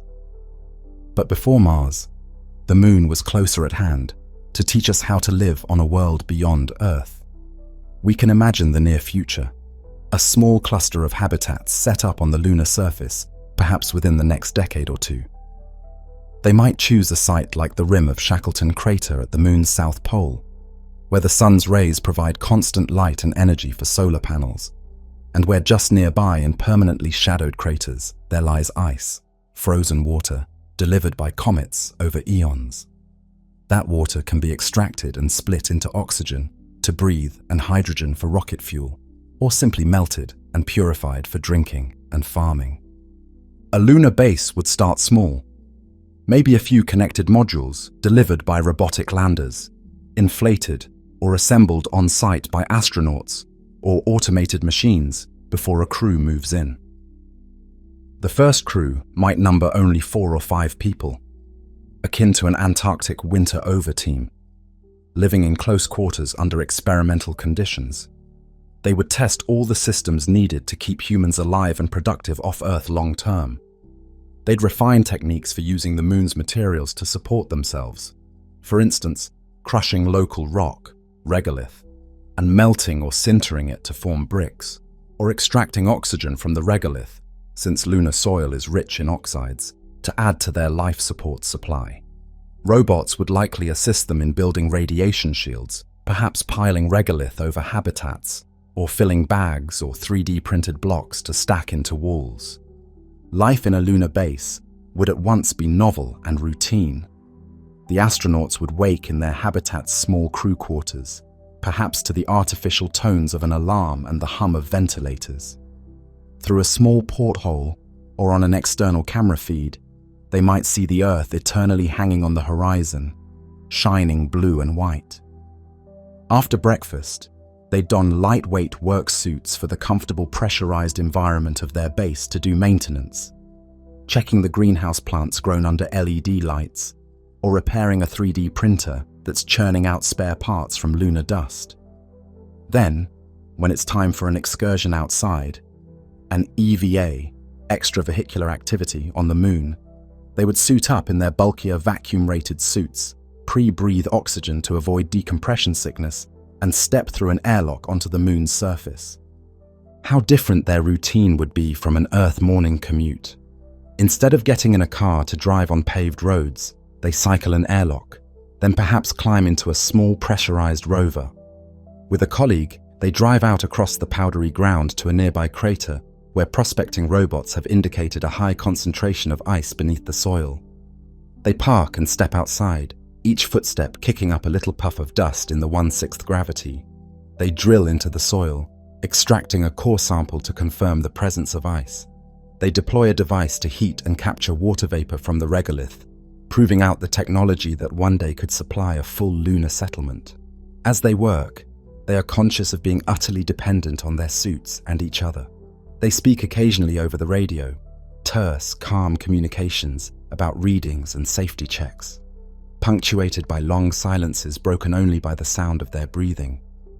Above them, the sun arcs low in the sky. Near the poles, it skims the horizon. And Earth, large and brilliant, slowly rotates, showing them first Africa, then Europe, then the glittering Pacific as time passes. At the end of their EVA, they gather the harvested water ice and geological samples, load them into the rover, and return to base. They enter the airlock, the dust of the moon clinging to their boots.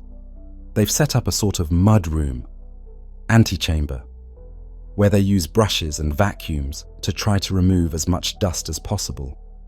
Lunar dust is notoriously clingy and abrasive, smelling like spent gunpowder to those who've returned from EVAs. It can irritate lungs and eyes, so they take great care to keep it out of the habitat. Once unsuited, they clean the precious water they collected. Tonight, some of that very ice may be melted and sipped as a cool drink. A true taste of the moon, consisting of molecules that perhaps froze in shadow millions of years ago. In the evening, the crew might gather and recount the day's accomplishments. Perhaps they video chat with mission control, or even with family on Earth, showing off a moon rock, or simply letting the camera peek out a window at the surreal landscape beyond their habitat. A grey horizon under a starry sky with Earth hovering.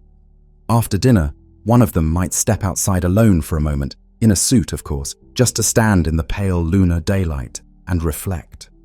She looks at Earth and thinks of all the human beings down there, completely oblivious to the dusty plain she's standing on. She thinks of the explorers who came before, the Apollo crews who first walked here and looked up at Earth, just as she is doing now, decades later. The lunar windless silence and the eternal sky make it feel almost sacred, as if standing in a timeless cathedral of nature. This scenario is likely only a few years or a decade in our future. The plans are already on drawing boards. Rockets capable of delivering large payloads to the moon are being tested. The driving idea is to learn how to live off Earth on the moon, where help is relatively near if needed, and then use that knowledge to push on to Mars. Mars is a far bigger challenge. It is a world with air, though too thin to breathe, with weather, with seasons, and a day-night cycle, almost like Earth's. But it is incredibly far. A crew that goes to Mars will be separated from Earth by an unimaginable gulf. At closest approach, radio signals, our fastest means of communication, take about 4 minutes one way. At farthest, up to 24 minutes. Real-time conversation or emergency assistance will be impossible. The crew must be autonomous and resilient. The journey itself will test them with long exposure to microgravity and cosmic radiation. They will endure confinement, even more extreme than on the space station. Many months in a space perhaps the size of a large truck or two, shared with a handful of others, no escape possible. The psychological pressure will be immense. Yet, even with these challenges, the siren call of Mars is strong. Why? Perhaps because it is a world with tantalizing similarities to our own past. Mars shows evidence of once having had rivers, lakes, maybe even an ocean. It's a world where life might have arisen in ancient times. To set foot on Mars is to take our quest for exploration to a new planet entirely, to search for signs of past or present life, and to possibly lay the foundation for a future branch of human civilization beyond Earth. In the next couple of decades, with sustained effort and funding, we might see the first human mission to Mars launched. It will likely involve international and possibly commercial cooperation. A crew chosen from the best of many nations, riding in a spacecraft assembled and fueled perhaps in Earth orbit or lunar orbit to reduce the mass that has to be launched from Earth all in one go. They will wave goodbye to Earth and then spend long months in deep space with only the faint glow of our planet and then the sun for comfort. When they finally approach Mars, how surreal it will be. From a reddish star in the sky, Mars will grow to a sphere beneath them, with ochre deserts and white polar caps coming into view. They will strap into a landing craft and descend through a sky alien but strangely familiar. There will be a thin whistle of atmospheric entry, unlike the silent vacuum descents to the Moon. A parachute will likely deploy, buffeting them in the thin air, and retro rockets will fire to slow them in the final moments. The craft's legs or wheels will touch Martian ground amid billowing dust. When the hatch opens, a human will set foot on Mars for the first time. She will look up at a salmon-pink sky and perhaps see the sun looking smaller than it does from Earth. She might see one of Mars's small potato-shaped moons, Phobos, rising, just a quarter the apparent width of our moon. Beneath her boots, the soil has a rusty hue, laden with iron oxide. Those first footsteps, humanity's debut on a new planet, will electrify the world's imagination, much like the moon landing did, perhaps even more so after decades of build-up. Mars will immediately feel both more hospitable and more hostile than the moon.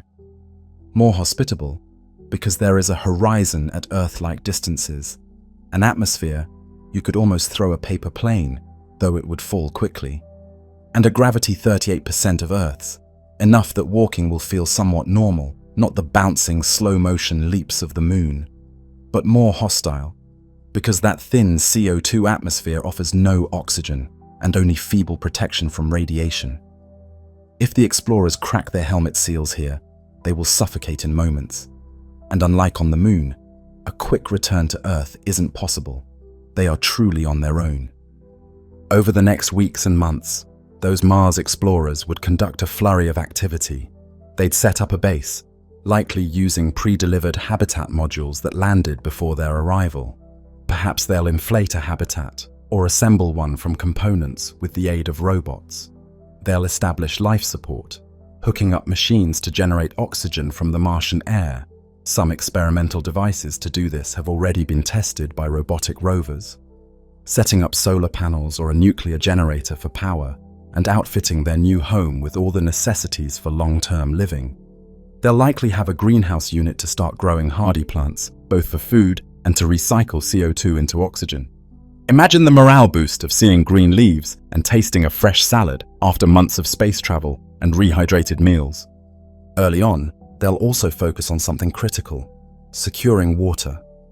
While an initial supply would come with them, long-term survival depends on using Martian resources. Mars has water ice underground and at its poles, and possibly briny water occasionally flowing near the surface. The crew might drive in a pressurized rover to a site identified from orbit as rich in ice, then drill or bulldoze to collect the ice or soil. They could haul it back to base and melt it, filtering out the fine dust. That water would then be fed into their life support system, providing drinking water, moisture for plants, and when split into hydrogen and oxygen, filling tanks of breathable air and maybe even topping off rocket fuel reserves. Each day on Mars, which lasts 24 hours 39 minutes, almost the same as Earth's, will settle into something like a routine, though every day brings new problems to solve and wonders to discover. The crew might spend the morning in their laboratory, analyzing soil samples under microscopes and chemical analyzers to search for organic molecules or signs of ancient microbes. In the afternoon, they might put on their suits and venture outside to deploy a network of sensors or excavate a trench in a dry lake bed, seeking evidence of long-evaporated water. On a special day, they might drive many kilometers from base to visit a particularly intriguing site, say the delta of an ancient river, where the sediments might preserve the remains of Martian life, if it ever existed. They could park their rover and wander that landscape, much like geologists hiking in a remote desert on Earth, except each step is taken deliberately in a bulky suit, and every rock they examine is from a world that until recently was seen only through robotic eyes. Throughout their mission, Earth is in the sky of Mars, but it's just a bright star-like point. At night, if they pause and look up, and they will, inevitably, with a sense of poignancy, they will see Earth shining as the morning star or evening star on Mars's horizon. What thoughts will cross their minds?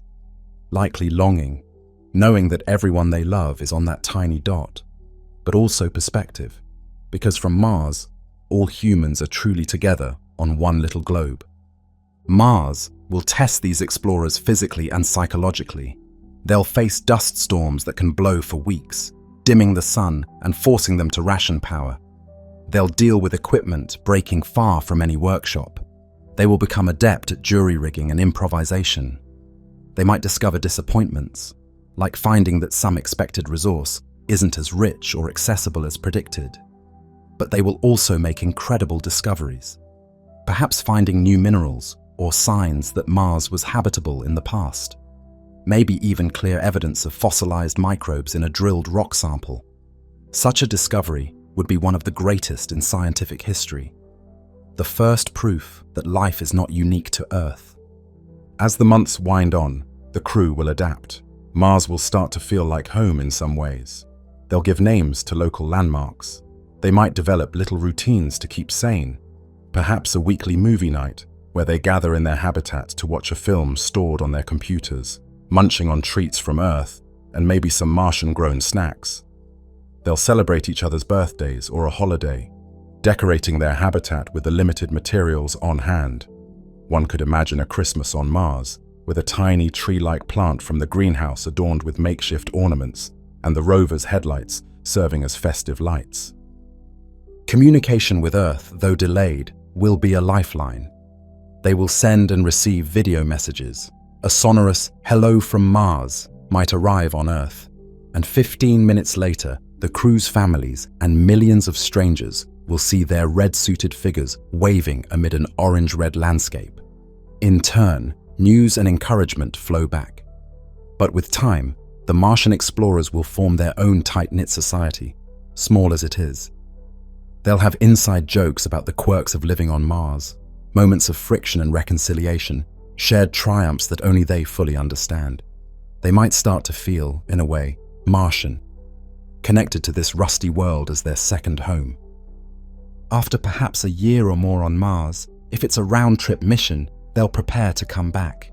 They'll pack their samples, kilograms of Mars rocks, and maybe, just maybe, a carefully sealed container holding evidence of life. They'll tidy up the base and perhaps leave certain equipment behind for the next crew or for a future permanent outpost. They'll board their ascent vehicle and blast off to rendezvous with the craft that will carry them home. It will be a bittersweet departure. Relief at the thought of Earth's blue skies and oceans awaiting them, but sadness to leave the place they explored and made their own. As one of them radios, "Mars base has cleared the surface." There might be a lump in her throat. In a short time, Mars shrinks beneath them. The base they built becomes an indistinguishable speck in a vast reddish expanse. They are astronauts in space again, leaving one world, bound for another. The trip home will seem to drag in ways the frenetic outward journey did not. Mars recedes to a red dot. Earth slowly grows to a pale blue dot, then a crescent, then the full globe. They will have plenty of time to reflect on what they've done. Perhaps they'll write hundreds of pages in journals or spend hours staring out a window at the stars, contemplating the strange duality that now defines them. They left Earth as their entire world, and now have left another world to return to their first. They carry experiences no one else on Earth has had. When at last they plunge through Earth's atmosphere and the parachutes deliver them to an ocean or desert landing site, they will step out like aliens. Gravity suddenly 3 times what they've felt for over a year will press on them. Earth's air will burst with rich smells and humidity that feels thick to breathe. The familiar blue sky might even overwhelm their senses after so long, under a dusty pink Martian sky or the black of space. They will be celebrated worldwide. Parades, interviews, accolades, these await them. But inside, they will know that the journey is only truly meaningful if it is followed by others. They will likely say, "We were just the first wave. Others will do even greater things." They might already be planning a return or encouraging the establishment of a permanent base with a larger population. Mars will by then have gone from a twinkling idea in the sky to a real place in the human realm of experience, with known valleys, plains, dangers, and wonders. Humanity's first forays beyond Earth, from orbital flights to footsteps on the Moon, to long stays in space and expeditions to Mars, have been not just feats of engineering and bravery, but deeply emotional and philosophical undertakings. Each step has forced us to confront what it means to leave the cradle, to find ourselves in environments utterly indifferent to our survival, and yet to carve out a place for ourselves there. We have learned that we can adapt our technology and even our bodies through rigorous exercise, and eventually perhaps through medicine, to places beyond Earth. We have also learned that exploring space changes how we see ourselves. The astronauts invariably return with a greater appreciation for Earth and a keen sense of the unity of humanity. As humans push on to set up a foothold on the Moon and eventually a settlement on Mars, the logistical and emotional burdens will be immense. The crew of a Mars mission, for example, must endure isolation akin to that of a ship at sea in uncharted waters, knowing that real-time help is out of reach. They must be psychologically strong, with a sense of purpose and the ability to cope with long periods of confinement and monotony, punctuated by moments of high stress and awe. On Earth, we will have to support them as a whole planet, with attention, goodwill, and an understanding of the risks they undertake. Once we have people living on the Moon and Mars, even in small numbers, humanity will have truly become a multi-world species. This will bring challenges that aren't just technical, they are cultural and ethical. We will have to decide how to govern these new communities, how to share the benefits, how to avoid conflict over off-world resources, and how to include all of humanity in this expansion, not just a privileged few. In parallel to sending humans outward, we have also sent our mechanical envoys to pave the way and to reach places human bodies cannot, at least yet. While astronauts took tentative steps beyond Earth, our robotic probes leapt across the solar system and beyond, extending our reach to every planet and many moons. In some sense, these robots have been the vanguard of our species, precursors mapping the terrain for eventual human footsteps, and explorers in their own right, accomplishing journeys we ourselves might not undertake for generations, if ever. Consider the voyage of our farthest scouts. In the late 20th century, we launched a pair of automated spacecraft on a grand tour of the outer solar system. These twin probes visited giant Jupiter with its swirling storms and volcanic moon, sailed past ringed Saturn, and even continued on to distant Uranus and Neptune, sending back the first close-up images of those remote worlds. They revealed things that humans might not see with their own eyes for centuries. Geysers erupting on Neptune's moon Triton, or the intricate structure of Saturn's rings. After completing their planetary missions, these probes continued on, coasting at tens of thousands of miles per hour. Decades later, they left the heliosphere, the bubble of space dominated by the sun's wind, and entered true interstellar space. They are now truly star-bound, though it will be tens of thousands of years before they approach another star. Each carries a golden plaque or record with messages from Earth, a snapshot of our world in case some distant future intelligence finds them. These silent travelers, powered by the slow decay of plutonium and carrying our greetings, are like bottles cast into a cosmic sea. Elsewhere, we have sent orbiters and rovers to our planetary neighbors.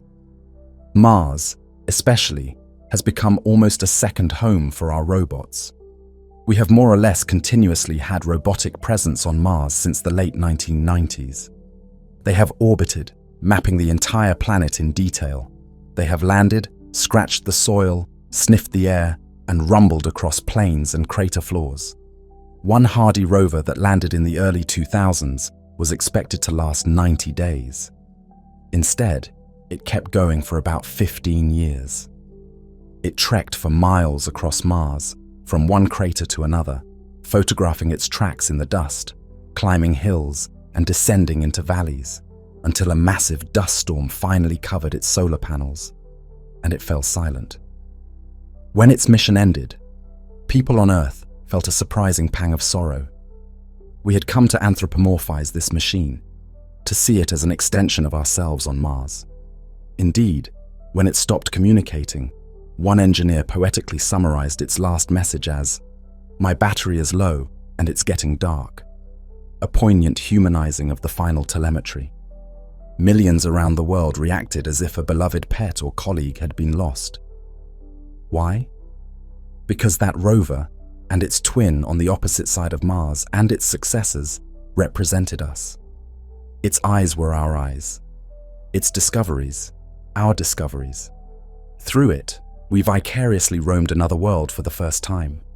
We've done the same with the moon and other bodies. Long before people returned to the moon, robots scouted it. They circled the moon, mapping every crater and mountain, landed to test the terrain, and even brought back samples with automated return rockets. We've landed probes on Venus, briefly surviving the hellish heat to send back a single photo of a barren, slabby landscape under a leaden sky. And on Titan, Saturn's largest moon, parachuting through its orange haze to land on pebbles by the edge of what seemed to be a methane lake. We've sent spacecraft to comet nuclei, even landing on a speeding comet to directly taste its surface materials, and to asteroids, where they touched down and grabbed bits of rock to return to Earth. We've built giant telescopes that float in orbit, above the blur of our atmosphere, to peer into the depths of the universe. One orbiting observatory opened our eyes to the beauty of stellar nurseries, vast pillars of gas and dust where new stars are born, and to the reality that even apparently empty patches of sky are filled with countless distant galaxies. Another newer space telescope, parked 1 million miles from Earth, has looked even further back in time, capturing the faint glow of the first galaxies that formed mere hundreds of millions of years after the universe's beginning. It's also studying planets around other stars, detecting the fingerprints of water and other gases in their atmospheres, giving us the first tantalizing characterizations of worlds light years away. These machines, marvelous as they are fundamentally our proxies. They have no consciousness. The wonder of the discoveries is felt here by us when the data and images come home. We sometimes give them names and personalities in our narratives. We speak of Voyager, sailing the cosmic ocean, or the rover taking a selfie on Mars, or a telescope seeing the birth of galaxies. This is more than just convenient shorthand. It reflects that we have invested these creations with a piece of human spirit. They extend our senses and reach, allowing us to be virtual eyewitnesses across the solar system and beyond. They also, in many cases, prepared the way for human explorers. Robotic orbiters around Mars identified safe landing sites and located resources like water ice, directly helping planners of future crewed missions. A rover on Mars recently tested converting carbon dioxide from the atmosphere into oxygen, demonstrating technology that human settlers might rely on one day. Our mechs have been pathfinders, surveyors, and sometimes guinea pigs, showing us where we might go and what to expect. In some places, they are likely to be the only explorers for a very long time, perhaps centuries or more. Jupiter's radiation belts, for instance, are so intense that no human could survive there without extraordinary shielding, but our probes have dived in and orbited Jupiter, braving that environment to photograph its swirling clouds and probe its gravity. The surface of Venus is so hot, enough to melt lead, that no human could survive there even in a suit, but landers sent in the 1970s lasted a few minutes to an hour, giving us our only direct view of that furnace-like world. The prospects of humans wading through the hydrocarbon lakes of Titan or floating in the clouds of Uranus are distant at best, yet our robotic emissaries have sampled those environments for us. In this way, our robots expand the human presence intellectually, if not bodily. When a small drone helicopter buzzes in the thin air of Mars, as one is doing now, carried by a rover, we celebrate it almost as if one of our own had grown wings. When a probe on the far edge of the solar system turned its camera back and captured a tiny dot that was Earth, a pale blue dot against the vastness of space, it was actually an extension of human eyes that took that picture, by instructions of a human mind, to give us a perspective we ourselves couldn't yet physically achieve. The philosophical nature of sending machines instead of ourselves is rich. On the one hand, practical necessity. It's far cheaper and safer to send a robot into harm's way. There's no risk of tragedy or loss of life if it fails. On the other hand, by doing so much robotically, are we removing the human experience from exploration? Is a discovery as profound if no person is standing there to feel the crunch of alien soil under their boots, to directly hear the whisper of an alien wind, or rather, to see the movement of dust, since no human ear could hear the tenuous Martian breeze through a helmet? Some argue that a human geologist on Mars could do in a week what it takes a rover months to achieve, with deeper insight and creative intuition. Others respond that without the rovers, we wouldn't know where best to send that human geologist in the first place, and that for many places like the outer planets, robots are the only explorers we will have for generations. There is also a sense that these robots are the pioneers for humans not yet born. The first people to walk on Mars will likely do so in places already made familiar by rovers. They may plant their boot next to a rover's wheel track, effectively hand off the torch of exploration from robot to human at last. And those distant space telescopes finding potentially habitable planets around other stars. They are scouting, perhaps, for the far future when our descendants might build starships to go see those worlds up close. Through our probes and telescopes, we have learned so much, that the Sun is but one average star among billions in our galaxy, that every star in the night sky likely has its own family of planets, that organic molecules, the building blocks of life, form readily in space and rain down on other worlds via comets and meteorites. We've watched stars explode in supernovae and detected black holes merging. We've mapped the cosmic microwave background radiation, the leftover glow from the Big Bang, and even discovered evidence of mysterious phenomena like dark matter and dark energy that shape the cosmos. None of these breakthroughs involved a person leaving Earth orbit. All were done with the extension of human curiosity through instruments and machines. In this way, robotic exploration is not second-class or ancillary. It is a primary mode of exploration that complements human voyages. Each drives the other. The more our robots discover, the more we want to go ourselves. The more we yearn to go, the more we build better robots to lay the groundwork until we can. Consider the emotions stirred by a lonely rover singing happy birthday to itself on Mars, or by the final signal of a spacecraft as it bravely plunges into the clouds of Saturn at mission's end. We can't help but empathize, because those machines are out there doing something fundamentally human. They are exploring the unknown. When a space telescope captures the light of galaxies billions of years old, we feel that wonder, because it speaks to a human desire to know our origins. The telescope has no eyes that appreciate the majesty of a galaxy. We do.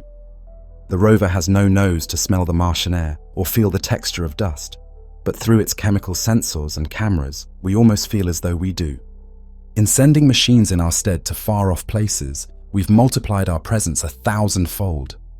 At this very moment, there are machines wandering Mars, orbiters around the Moon, spacecraft cruising the asteroid belt, a probe awake in the Saturn system long after Cassini, and messenger devices sailing out beyond Pluto, all far beyond the reach of any human traveler.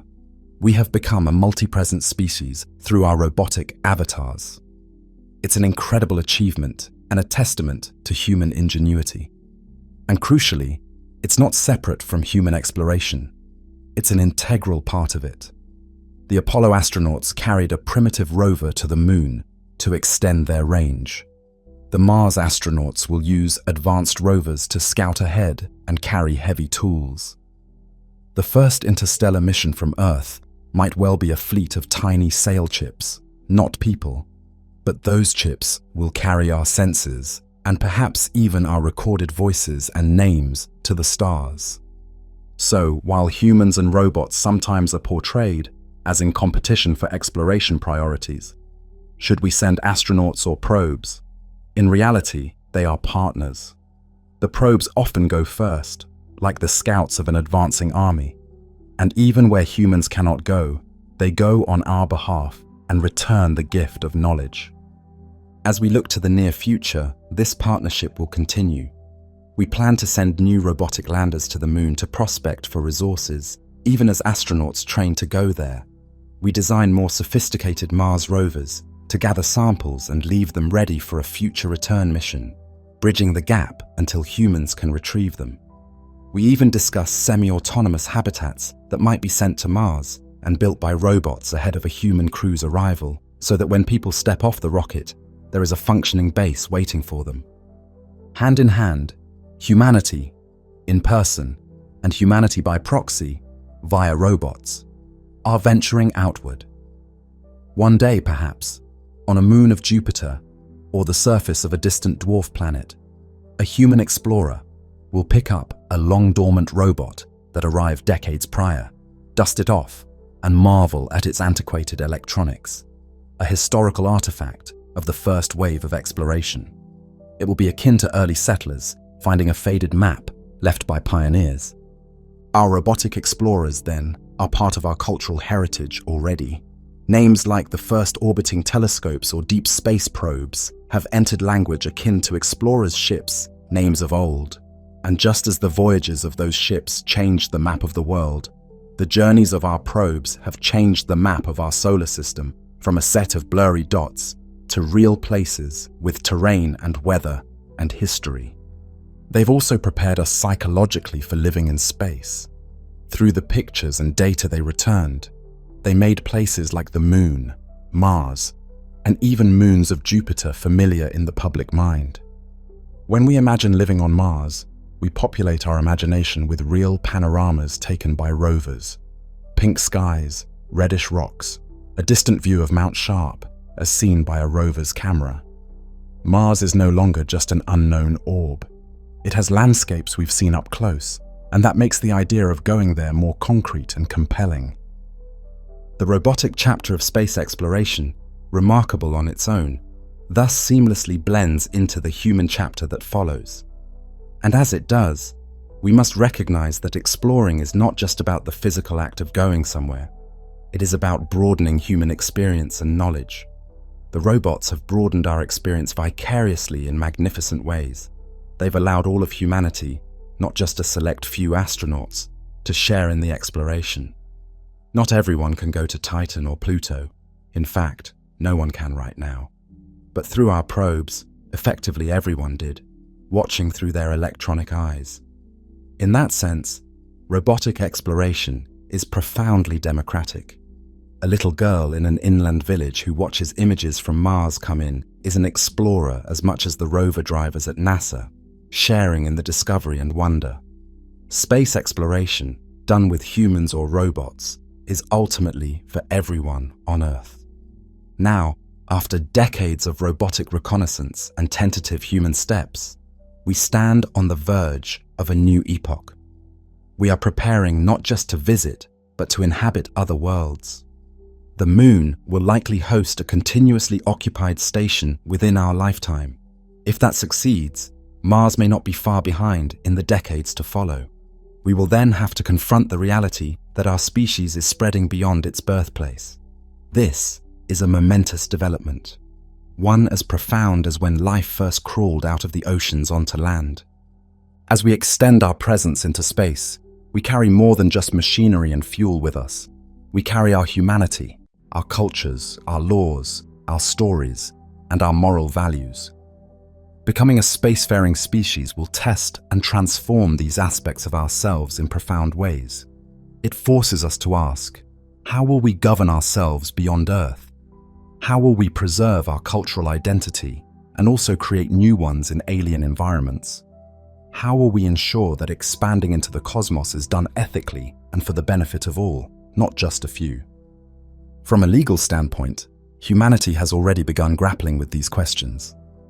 Decades ago, in an era of intense geopolitical rivalry, nations came together to lay down some fundamental principles for space. Through international agreements forged in the late 1960s, they declared that outer space, including the Moon and other celestial bodies, shall be the province of all humankind. Space was not to be carved up like old colonial territories. No country can claim sovereignty over the Moon or Mars, plant a flag and say, "This is mine." The use of space is to be carried out for peaceful purposes and for the benefit of all peoples. These principles, born at a time when astronauts carried national flags on their arms, were a remarkable commitment to unity and restraint. As we move from brief forays to possible settlement, these principles will be tested. What happens when there is a permanent settlement on Mars? Will it be under Earth jurisdiction? If so, whose? Or will Mars eventually govern itself?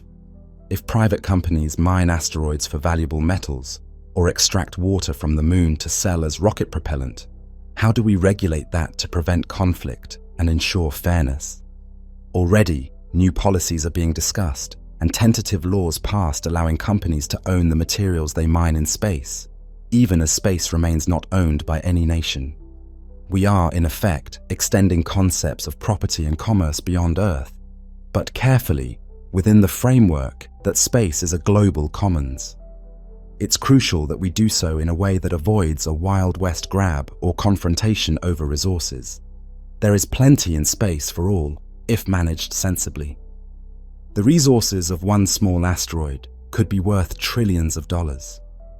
But human history teaches that perceived scarcity or lack of regulation can lead to competition and conflict. So, part of becoming spacefaring is developing new laws and norms, perhaps new treaties, to handle things like mining rights, environmental protection off-world, and the rights and responsibilities of space settlers. Culturally, venturing into space has already begun to unite us in unexpected ways.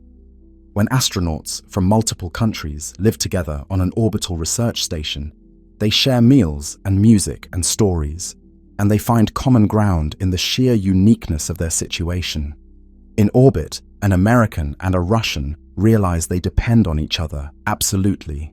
Whatever political tensions exist on Earth fade in relevance compared to the need to cooperate to maintain life support or conduct a joint spacewalk.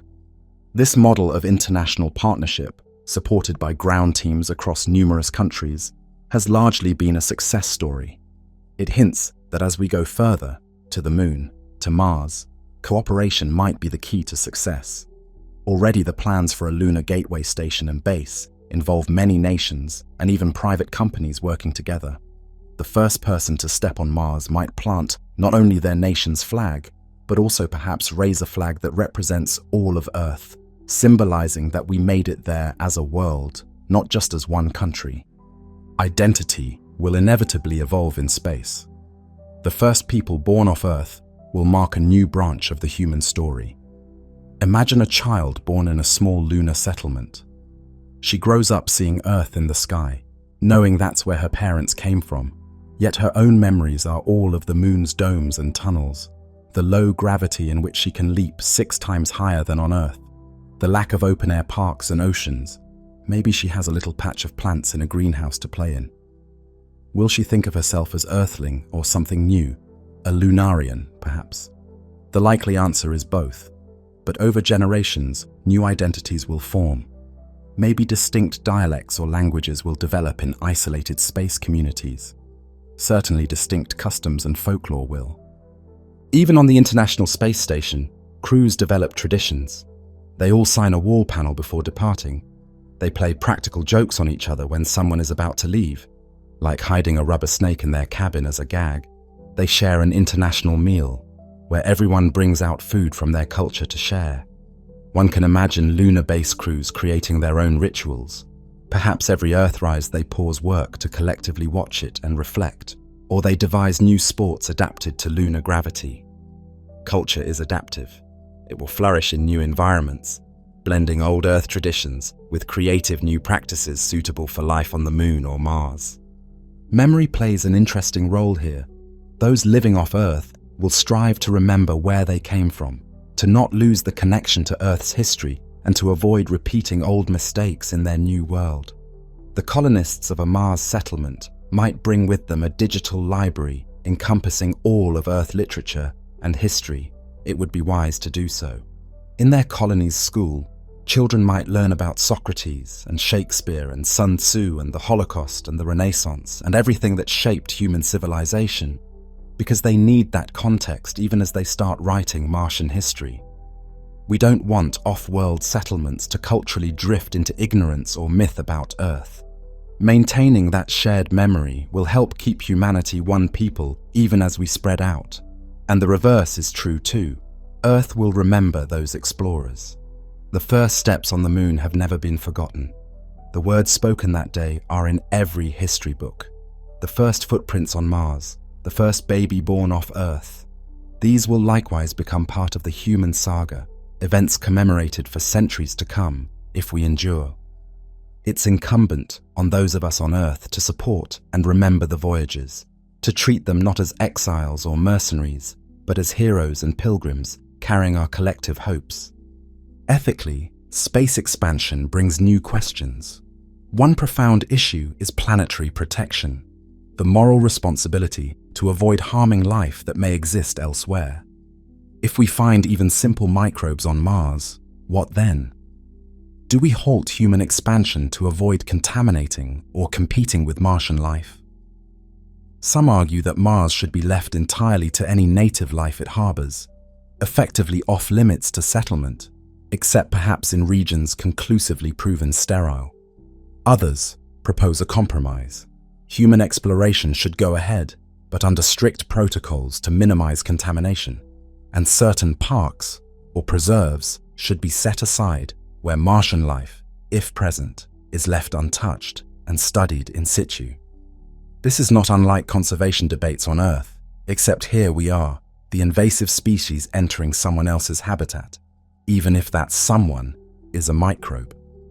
It feels strange to worry about protecting hypothetical bacteria, but it speaks to a broader principle. As we become able to affect multiple worlds, we carry with us a responsibility to be good stewards, not reckless despoilers. There's also the question of our environmental impact beyond Earth in a broader sense. On Earth, we've awakened to our effects on ecosystems and climate. As we expand into space, we ought to apply those lessons early. For instance, space debris in Earth orbit, discarded rockets, defunct satellites, has already become a hazard. We will need rules to keep Earth orbit usable. Plans for space junk removal missions are underway. On the Moon or Mars, we should avoid unnecessary pollution or landscape damage. It might sound trivial. After all, there are no ecosystems there. But preserving scientific value is important. Future generations might treasure untouched lunar landscapes in their natural state, the way we value national parks. If early industry on the Moon ran amok and blasted entire regions indiscriminately, we might regret it when we realize those crater walls held geologic records or aesthetic grandeur that we care about.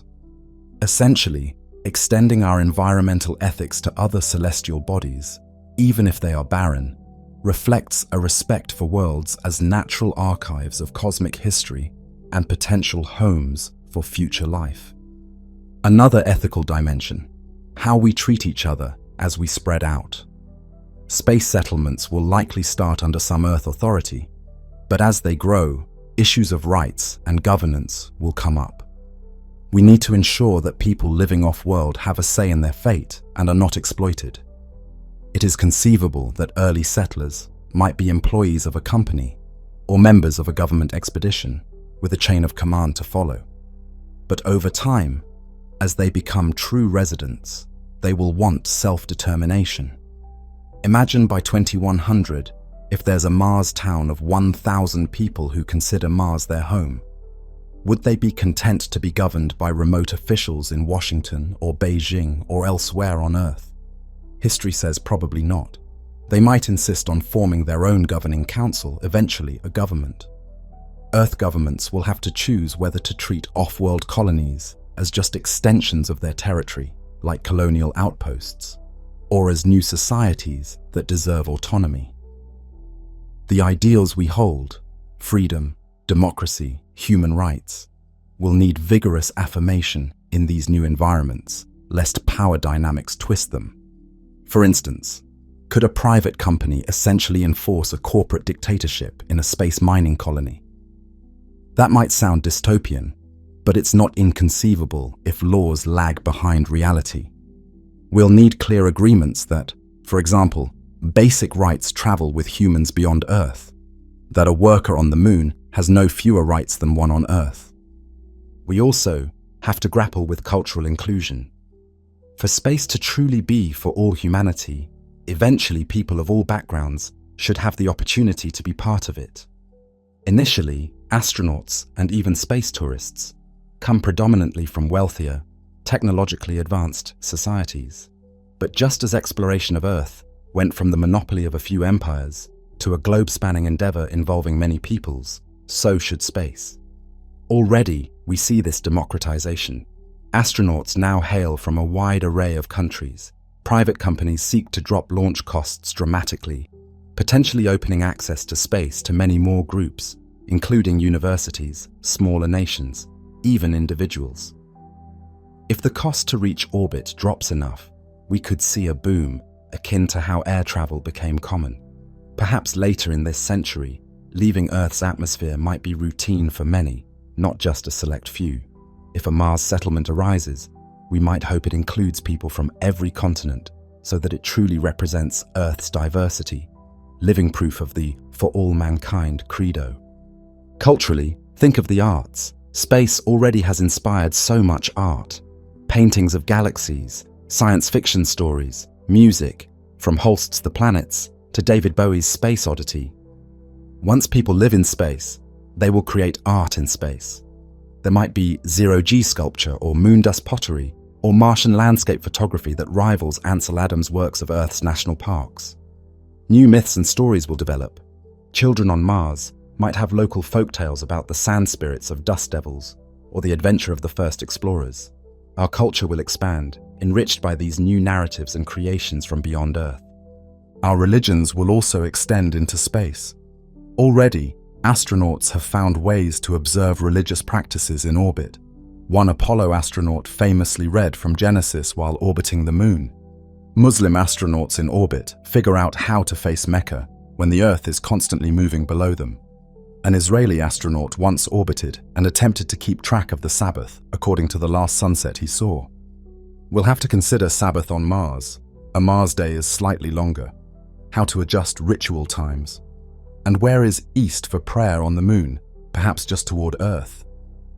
These might seem like trivial technicalities, but they show a deeper point. We will adapt our deepest traditions to new worlds, and those traditions will also evolve in the process.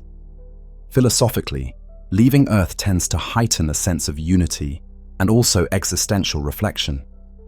When humans are living on two planets, the notion of Earthlings as a single group becomes practical. In dealings between Earth and Mars, all people of Earth might naturally be on the same side. Perhaps petty distinctions of nationality will soften when viewed from an outsider's perspective. Conversely, we might have to manage a possible us versus them mentality between planets. Science fiction often explores tensions between Earth governments and Mars colonists. But if we lay the groundwork with values of unity and shared heritage, and communications remain robust, so Mars colonists still feel culturally connected to Earth, we can hope to avoid unnecessary estrangement. Memory on multi-generational timescales is crucial too. If, over centuries, Mars or other colonies become self-sustaining and Earth's influence wanes, will they remember they came from Earth? It would be important to keep that history alive to avoid misconceptions or destructive myths. Perhaps they'll commemorate Earth Origin Day, or maintain archives of Earth literature, like we said. On Earth, will people remember or care about a distant Mars colony?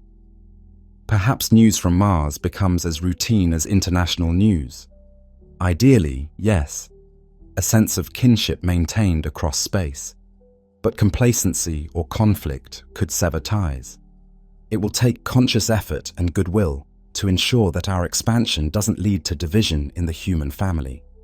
Ultimately, becoming a spacefaring civilization is not just a technological evolution, but a moral and cultural one. It challenges us to enlarge our definitions of community and home. Home will no longer mean only the Earth. For some, home will be a tin can hurtling to Jupiter, or a dusty habitat on Mars, or a spinning asteroid colony with artificial gravity. We will have to decide what core values travel with us. Do we carry the seeds of war and prejudice outwards, or do we use the fresh start of new worlds to build more equitable societies? There is an opportunity in frontier environments to do things differently, the way new nations sometimes designed more progressive constitutions than the old ones they left. Perhaps a Mars settlement will decide to eliminate certain social ills by design. Maybe they'll establish from day one complete gender equality, or ban certain weapons, or institute communal ownership of critical resources like air and water to prevent inequalities. They might be small enough to reach consensus in ways complex Earth societies struggle to. Of course, they could also make mistakes or new inequalities could arise. Imagine tensions between those who pilot spacecraft and those who do the hard labor of habitat construction, for instance. Human nature will play out on these new stages, for better or worse. One delightful certainty is that we will carry our sense of wonder and curiosity wherever we go. Martians, as future people may call themselves, will look up at their night sky and still be captivated by the stars and by Earth shining among them. Lunarians will stand at the rim of a lunar crater and still feel the sublime awe of the cosmos above. We sometimes fear that venturing out might make us lose our appreciation for Earth's beauty or the cosmos's grandeur, but evidence suggests the opposite. Every astronaut comes back an environmentalist, more in love with Earth than ever and deeply moved by the wider universe. Similarly, those who settle beyond Earth will likely hold a special reverence for Earth as the birthplace of humanity, a kind of ancestral holy ground. They might also treat the universe itself with a kind of spiritual respect, having seen more of it up close. In the end, all these cultural, ethical, and philosophical considerations underscore a powerful truth. As we explore space, we are really exploring ourselves. We are testing our values, our social systems, our creativity, and the resilience of our spirit. Space will not solve our problems or change human nature by itself, but it will give us new perspectives and contexts in which to confront those problems and grow. Perhaps the most profound cultural impact of becoming spacefarers is this perspective shift. We've mentioned the overview effect, the change in worldview astronauts report when seeing Earth as a fragile disk in space. Imagine when not just a handful, but generations of people have that experience, either directly or ingrained in their community's heritage.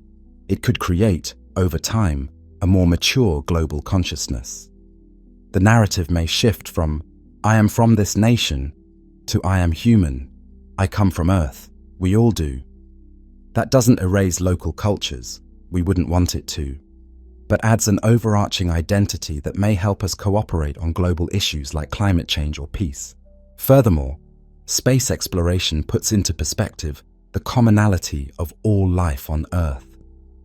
When searching for life on Mars, or hearing about potentially habitable planets around other stars, we become more aware of the rarity and preciousness of life. It can inspire a planetary stewardship ethic. Knowing how special Earth is may galvanize efforts to protect its biosphere. So, as we conclude this journey through imagination and reality, from the silent vacuum of space to footprints on alien soil to dreams of distant stars, we see that space exploration is far more than the sum of its technological parts. It is a human story, one continuous with our long history of exploration and migration, but entering a new chapter that challenges us to evolve in mind and spirit. Space exploration is not simply the future. It is the present. Even now, astronauts circle Earth, machines rove Mars, and engineers build rockets to return humans to the moon and beyond. It is happening in laboratories, launch pads, and classrooms today. Its benefits and perspectives are shaping our world already, from satellites that connect and inform us, to the philosophical insights ordinary people gain seeing Earth from space, through astronauts' eyes, or even through virtual reality. The journey outward influences how we live on Earth now. And it's not really about rockets or spacecraft or any hardware. Those are just tools. Ultimately, it's about perspective. It's about expanding what we consider our world, from a single planet to an entire solar system, and one day, perhaps to a galaxy of stars. It's about seeing ourselves from a higher vantage, realizing the unity of our little globe and the universality of our aspirations. The rockets, the suits, the rovers, they are the means. The end is knowledge, vision, and perhaps wisdom. Finally, space exploration is not an endeavor reserved for a few astronauts, scientists, or billionaires. It is, or should be, for everyone. Its fruits enrich all humanity.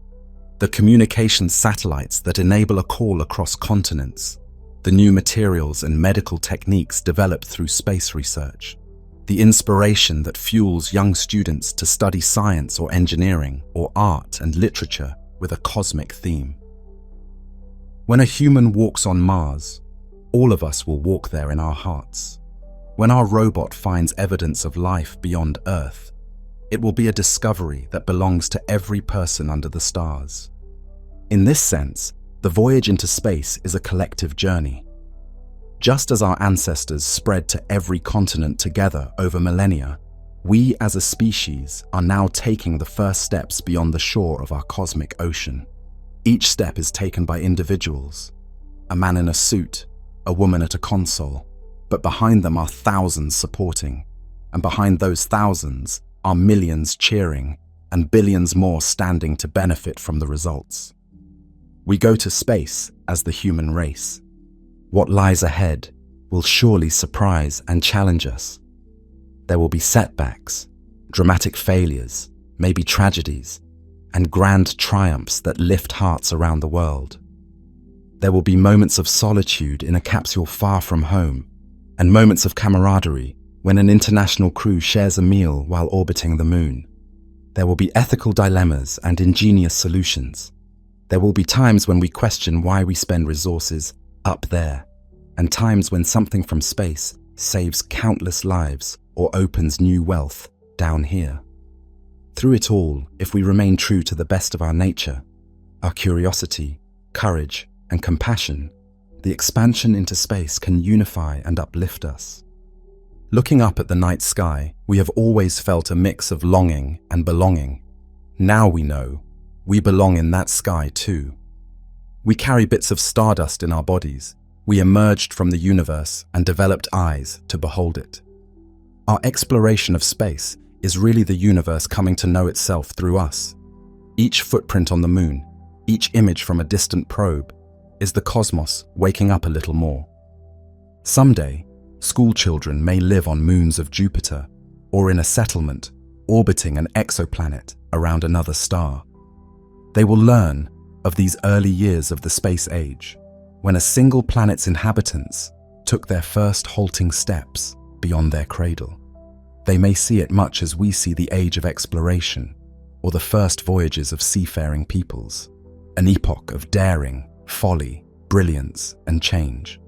But perhaps, if we succeed, they will also see it as the time when humanity truly came together, realizing that we all share the same tiny home and the same vast aspirations. In the continuous fall of orbit and the open sea of space, we are discovering not only new worlds, but a new understanding of our own world and ourselves.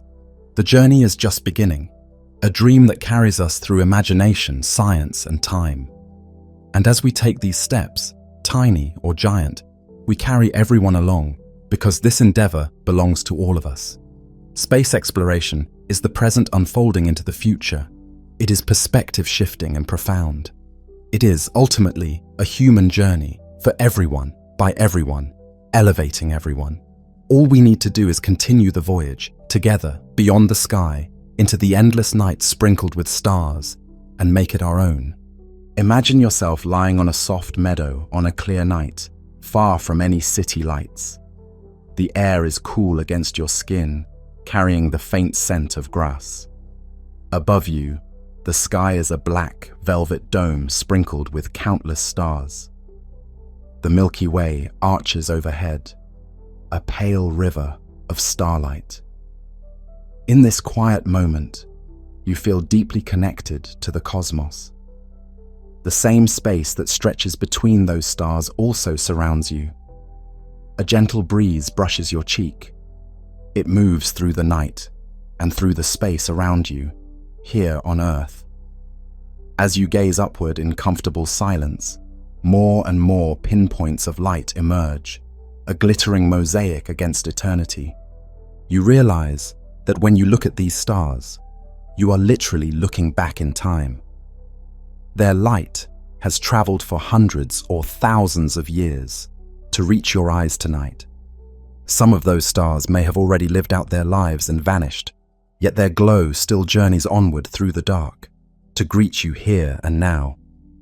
You feel the solid earth beneath you and know that it too is suspended in that great darkness, a small, warm world afloat in an ocean of space. Yet you are not afraid.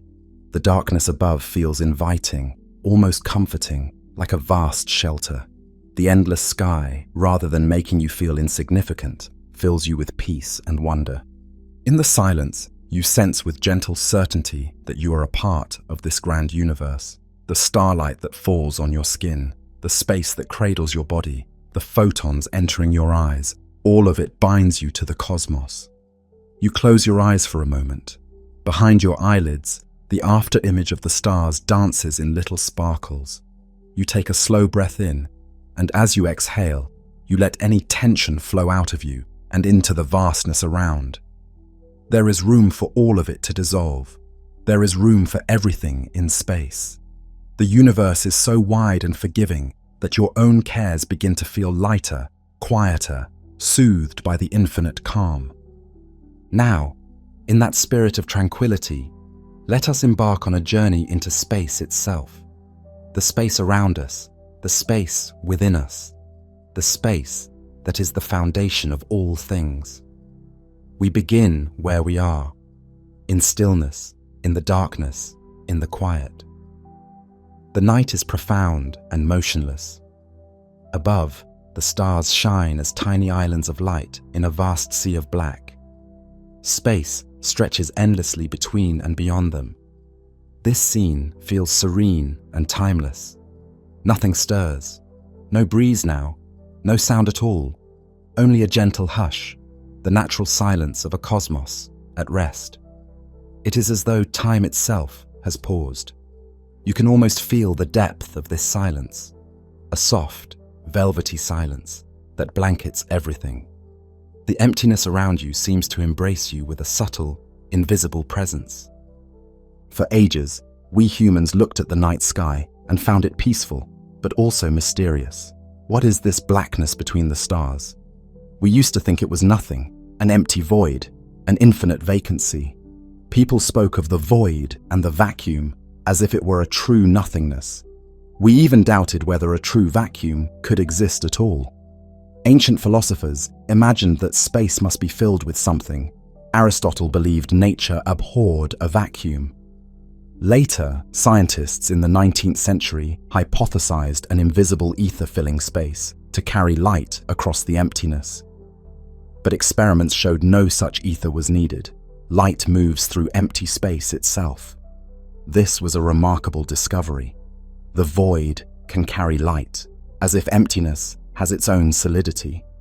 It hinted even then that space is not simply an inert backdrop.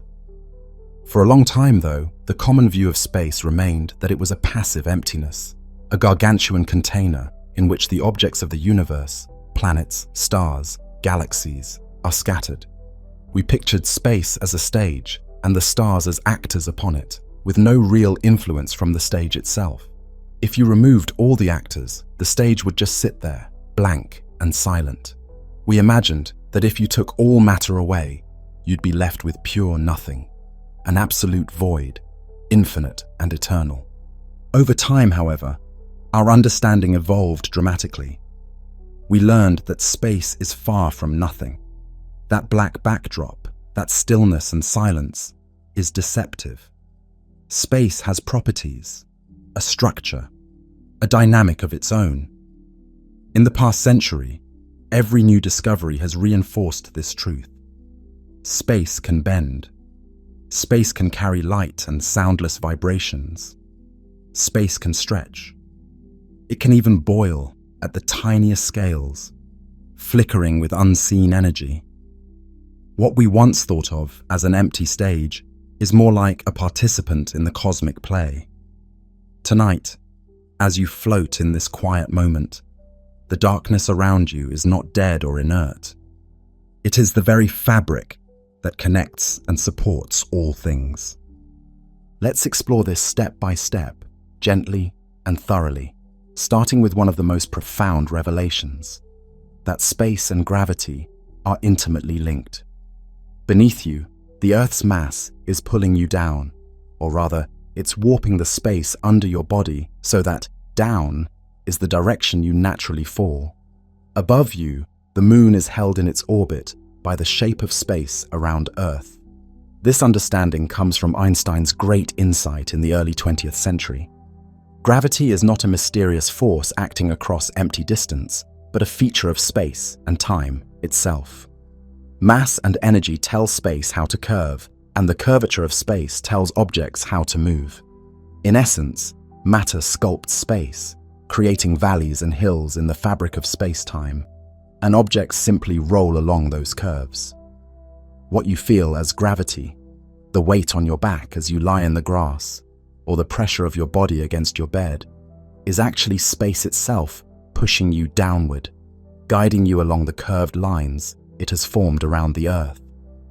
To visualize this, imagine space as a vast elastic sheet spread out under the stars. If you place a heavy object on that sheet, say a bowling ball to represent a star or planet, the sheet will dimple, sagging inward around the weight. Now, if you roll a marble nearby, representing a smaller object like a planet, the marble will no longer travel in a straight line. It will spiral around the bowling ball, caught in the curve. In reality, Earth orbits the Sun because the Sun's mass curves the space around it, creating a sort of well that Earth is rolling around. Earth thinks it's moving in a straight line, and indeed it is, locally, but space itself is curved, so straight for Earth is actually a loop around the Sun. There is no gravitational force pulling Earth in a literal sense. Earth is simply following the path allowed by the curved space, like a ball rolling around a curved bowl. All planets, all moons, all orbiting bodies are doing the same.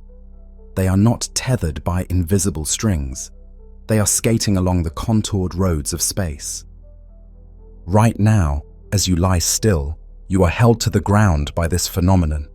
The mass of the Earth has curved space under you such that down points toward Earth's center. Your body presses into the ground because space is telling you to move that way. The ground pushes back and holds you up. Space does this quietly and continuously. You feel the effect as weight, but really, it is space-time gently urging you along a curved path that the solid Earth prevents you from taking. If Earth were not here, that curvature would extend unopposed. You would fall freely along a path through space toward where Earth's center was. All of this happens with no sound and no drama. Space does its work quietly. In essence, what we experience as gravity is the shape of space around us. Matter, like the Earth beneath you, tells space-time how to curve, and that curved space-time tells matter how to move. Gravity is not something that reaches out through space. Gravity is space. The stillness around you, in fact, is full of these invisible curves and subtle depressions wherever there is mass nearby. If you could see the geometry of space, you'd see gentle indentations around every tree, for even small objects curve space a tiny bit. Deeper wells around the mountains, and a huge well under your body reaching to Earth's core. But space does its job so smoothly that you don't notice anything odd. You just stay attached to Earth as naturally as a leaf rests on the ground. This idea also means that when a massive object moves, it can create ripples in the fabric of space. Much like a stone dropped in a pond sends out waves on the water. Imagine two massive stars circling each other rapidly, or better yet, two black holes, extremely dense objects, spiraling together. They disturb the space-time around them so much that waves of curvature spread outwards. These are called gravitational waves, literal ripples of space traveling at the speed of light, washing through the cosmos. For a long time, we weren't sure these ripples really existed, but in recent years, scientists built instruments so sensitive that they could feel space-time tremble. When two distant black holes collided and merged in a galaxy billions of light years away, our detectors on Earth quivered ever so slightly. Space itself stretched and squashed by a tiny amount, far smaller than an atom, as the gravitational wave passed through. We heard the universe whisper through space-time. It was as if the stillness briefly sang a faint melody. Think about that. We built a device that can sense the movement of space from events that happened billions of years ago in far-off corners of the universe. When we detected those waves, it confirmed that space-time is not just an abstract idea. It's a real, physical fabric that can carry vibrations. Space can ring like a cosmic bell, even though we cannot hear it with our ears. In September 2015, when those two black holes merged, the fabric of space around Earth oscillated subtly, and our instruments recorded the telltale chirp. It was a triumph of human curiosity and a profound validation of the idea that emptiness has structure. The silence of space isn't absolute. If you have the right ears, space can indeed be heard. What an elegant picture, space as an ever-present elastic medium, carrying both the weight of stars and the whispers of their collisions. In summary, matter tells space-time how to curve, and space-time tells matter how to move. Gravity is not a pull through some void. It is the gentle guidance of objects along the contours of space-time. All of this, the Earth holding you, the Moon orbiting Earth, Earth orbiting the Sun orbiting our galaxy's center, is happening because space itself is shaped by mass and energy. Our everyday experience of weight is actually our intimate connection to the shape of space. So, from the stillness of space arises what seems to be a force, but space has more surprises. We've talked about space's shape. Let's now consider its unity with time. When Einstein described gravity as the curvature of space-time, he was saying something equally profound about time. That time is woven into the very fabric of space. Out in this quiet night, space and time seem separate. You can point in directions, you feel time passing. But experiments and theories show that they are inextricably linked. If you move fast or sit in a strong gravitational field, your experience of time changes relative to someone elsewhere. Space and time together form a four-dimensional weave, and gravity is the bending of that weave. Consider that the passage of time on the surface of Earth is slightly slower than time far out in space, because Earth's mass not only curves space, but also warps time. A clock on a mountain, where gravity is a tad weaker, ticks a little faster than a clock at sea level. Likewise, a clock on a fast-moving spaceship will tick slower than one on Earth. This isn't science fiction. We've measured it with precise atomic clocks. Even the GPS satellites in orbit must correct for time running faster up there. Weaker gravity, so faster time, compared to ground. Otherwise, their positioning would drift. What we find is that space and time adjust together. If space is squeezed or stretched, time is also altered. They are two aspects of a single entity, space-time. Think of space-time as a fabric with both spatial threads and temporal threads interwoven. You cannot disturb one without disturbing the other. When the sun's mass curves space-time, not only does space get warped, but time runs a bit slower near the sun compared to far away. An astronaut near a massive object ages a bit less quickly than one floating in weaker gravity. This is called gravitational time dilation. Similarly, if you travel at a speed close to light, time for you will slow relative to those you left behind. There is a famous thought experiment. Imagine twins, and one goes on a near light-speed journey to a distant star while the other stays on Earth. If the traveling twin returns after what she feels was perhaps a few years, she might find decades or more have passed on Earth. Her clock and body experience time more slowly due to her rapid motion through space-time. This isn't just a story, it's a real effect, verified by many experiments with particles and precise clocks. All of this tells us that space and time are not the separate, absolute backgrounds we once assumed. There is no universal time ticking the same for everyone, regardless of their state of motion or gravity. Instead, every observer has their own passage of time, depending on how they move through space and how space is curved where they are. Two people reunited after following different paths through space-time will have experienced different durations. What an astonishing reality. Time itself is elastic, flexible, personal. So here, under the stars, when you consider a moment of time and a stretch of space, realize they are part of one four-dimensional continuum.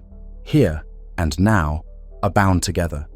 You cannot point to a location in space without also specifying the moment in time. Everything that happens in space-time. The unity of space and time frames all experience. Right now, your heartbeat and the position of the moon both have coordinates in space-time, and gravity is the geometry of that space-time linking the two.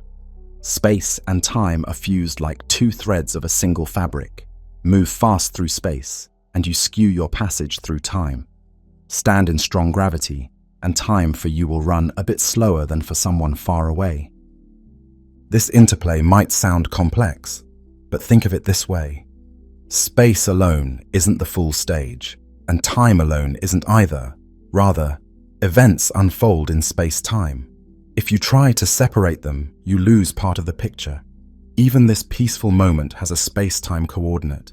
You, here and now, under the night sky. As you lie there, time flows a tad differently than it would if you were orbiting the Earth or sitting on the Moon, because the gravity and motion differ. The differences are small but real. Space-time enfolds you, ensuring that your now and here are connected into the grand tapestry of cause and effect that makes up reality. The important takeaway is, space and time are one fabric, and gravity is the bending of that fabric. The stillness you feel includes both space and time quietly doing their work. There is a timeless quality to this night because space and time together create that sensation. In this eternal present, you are embraced by space-time, which gently carries you along the stream of time while holding you in the structure of space. We have journeyed outward to see that what we thought was emptiness actually shapes the cosmos, and journeyed inward to see time intertwined with space. But the rabbit hole goes deeper. We must now explore the nature of space at the smallest scales, far smaller than a grain of sand, smaller than an atom, where an entirely new picture emerges. One might expect that if you zoom into space closely enough, you would eventually find absolute stillness and uniformity, perhaps even true nothingness. But our current understanding, through the lens of quantum physics, says otherwise.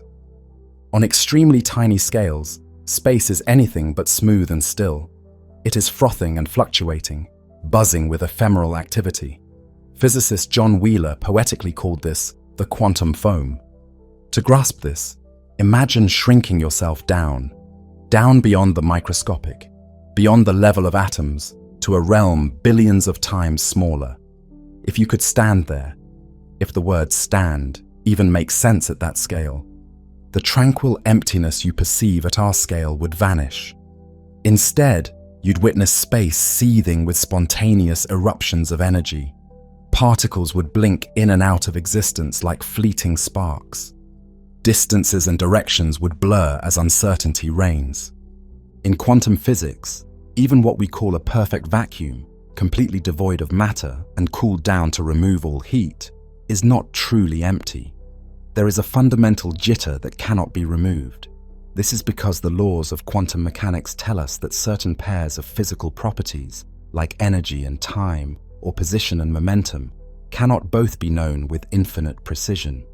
There is a built-in uncertainty, and because of it, a vacuum cannot have exactly zero energy for all time.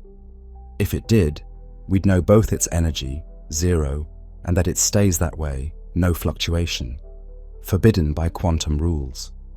Instead, the vacuum seethes with what we call zero-point energy, a baseline, irreducible energy. What does this mean in practice? It means that empty space is constantly witnessing tiny particles flickering into being from nothing, then vanishing almost immediately. These are often called virtual particles. For example, a particle of light, a photon, might momentarily pop into existence, along with a counterpart, perhaps an electron-positron pair, borrowing energy from the vacuum for a brief instant.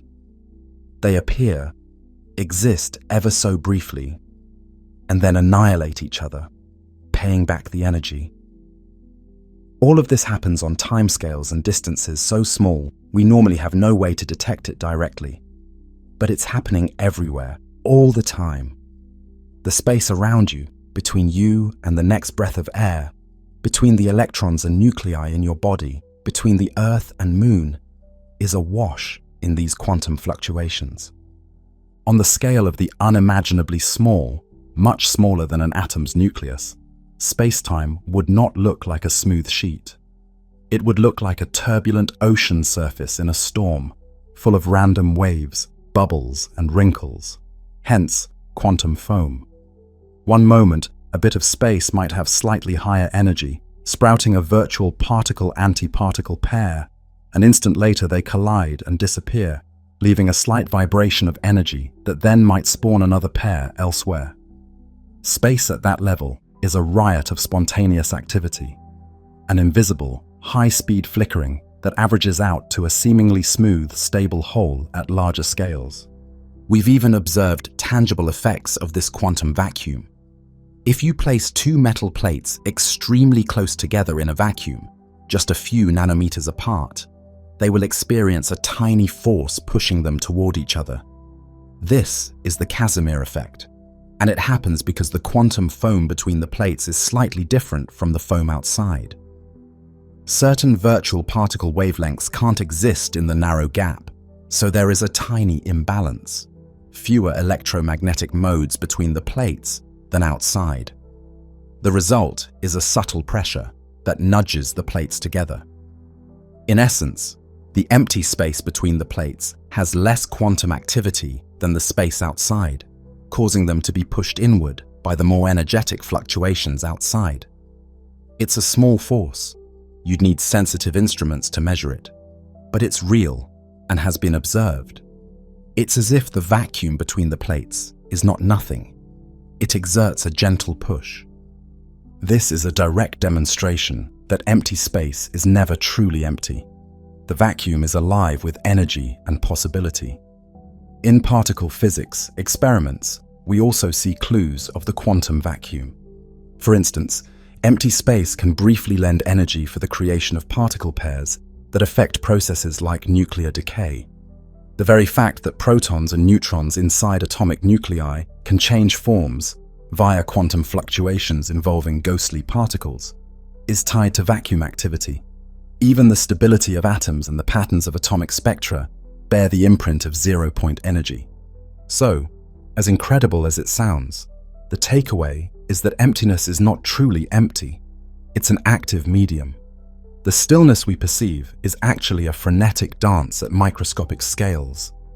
The vacuum is constantly borrowing energy here, giving it back there, in accordance with quantum uncertainty. Put poetically, even when nature whispers hush, there remains an undercurrent of subtle noise, a quiet fizz of existence and annihilation on the tiniest scales. The concept of nothingness has been forever changed by this discovery. Empty space is a cauldron of potential, a field of fields, a stage for ceaseless miniature drama. If you were to shrink down into that realm, as a moment's imagination, since physically we cannot, you might see space flicker with tiny flashes, the foam that Wheeler described. It wouldn't be placid or uniform, it would be dynamic and random. The notion of a sharply defined point in space might lose meaning, blurred by these fluctuations. We sometimes say space-time becomes quantum foam at the Planck length, about 1035 meters, far smaller than any particle. At that scale, the smooth geometry of space-time breaks down into something probabilistic and fluctuating. Let's take a different kind of imaginative journey to appreciate this. Inward, into the fabric of matter and space inside you. Envision shrinking yourself, as we did under the stars, but now not in distance outwards, rather in size. You diminish down past the scale of dust mites, past cells and their nuclei, past even viruses and DNA molecules. Now you are smaller than an atom. Ahead of you floats a single atom of carbon from your body. It appears enormous from your current perspective. You approach it like a tiny spaceship nearing a planet. The atom consists of a blurry sphere, that is the cloud of electrons orbiting the nucleus. As you draw closer, this cloud is mostly transparent. You realize the electrons are tiny points moving so fast, they form a diffuse shell. You dive through this wispy shell of electron probability and find yourself in the interior of the atom. Suddenly, you are in what seems like a vast cavern. It feels eerily similar to drifting in space between stars. It is dark and almost empty. You might even see a faint glow of energy fluctuations around. The quantum foam flickers here too. For a moment, it's as if you're floating in a miniature version of outer space, a huge volume with almost nothing in it. Ahead, after some distance, you see a tiny but brilliant object, the atomic nucleus. You move toward it. What before was the immense atom is now mostly behind you. All that's left ahead is that nucleus, a cluster of protons and neutrons tightly clumped. It's small, incredibly small. If the whole atom were a cathedral, the nucleus would be like a single grain of sand at its center. And yet, That grain of sand holds almost all the mass. You come right up to the nucleus. It's made of particles bound together, busy with internal motions, but you cannot linger. At this scale, forces are intense. You decide to zoom back out. When you return to human scale, you carry with you a profound appreciation. Inside every atom in your body, between the electrons and the nucleus, there are enormous stretches of empty space. In fact, nearly all of the volume of each atom is empty. The solidity of your body, of the ground, of this meadow, it's an illusion created by the electromagnetic forces of electrons repelling each other at those tiny distances. No two atoms ever truly touch in a physical sense. Their electron clouds push against each other first. Matter is a scaffold built on emptiness. It is astonishing. All the solid things we see around us are about 99% empty space. If one could magically remove all the empty space within the atoms of your body, compressing the electrons into the nuclei, you would shrink to a microscopic speck, smaller than a pinhead, yet you'd weigh the same as you do now. By some estimates, if we removed all the empty space from all the atoms of all humans on Earth, the entire human race could fit into a volume the size of a sugar cube. It sounds impossible, but it's because atoms are so vast compared to their tiny nuclei. Nature itself offers a demonstration.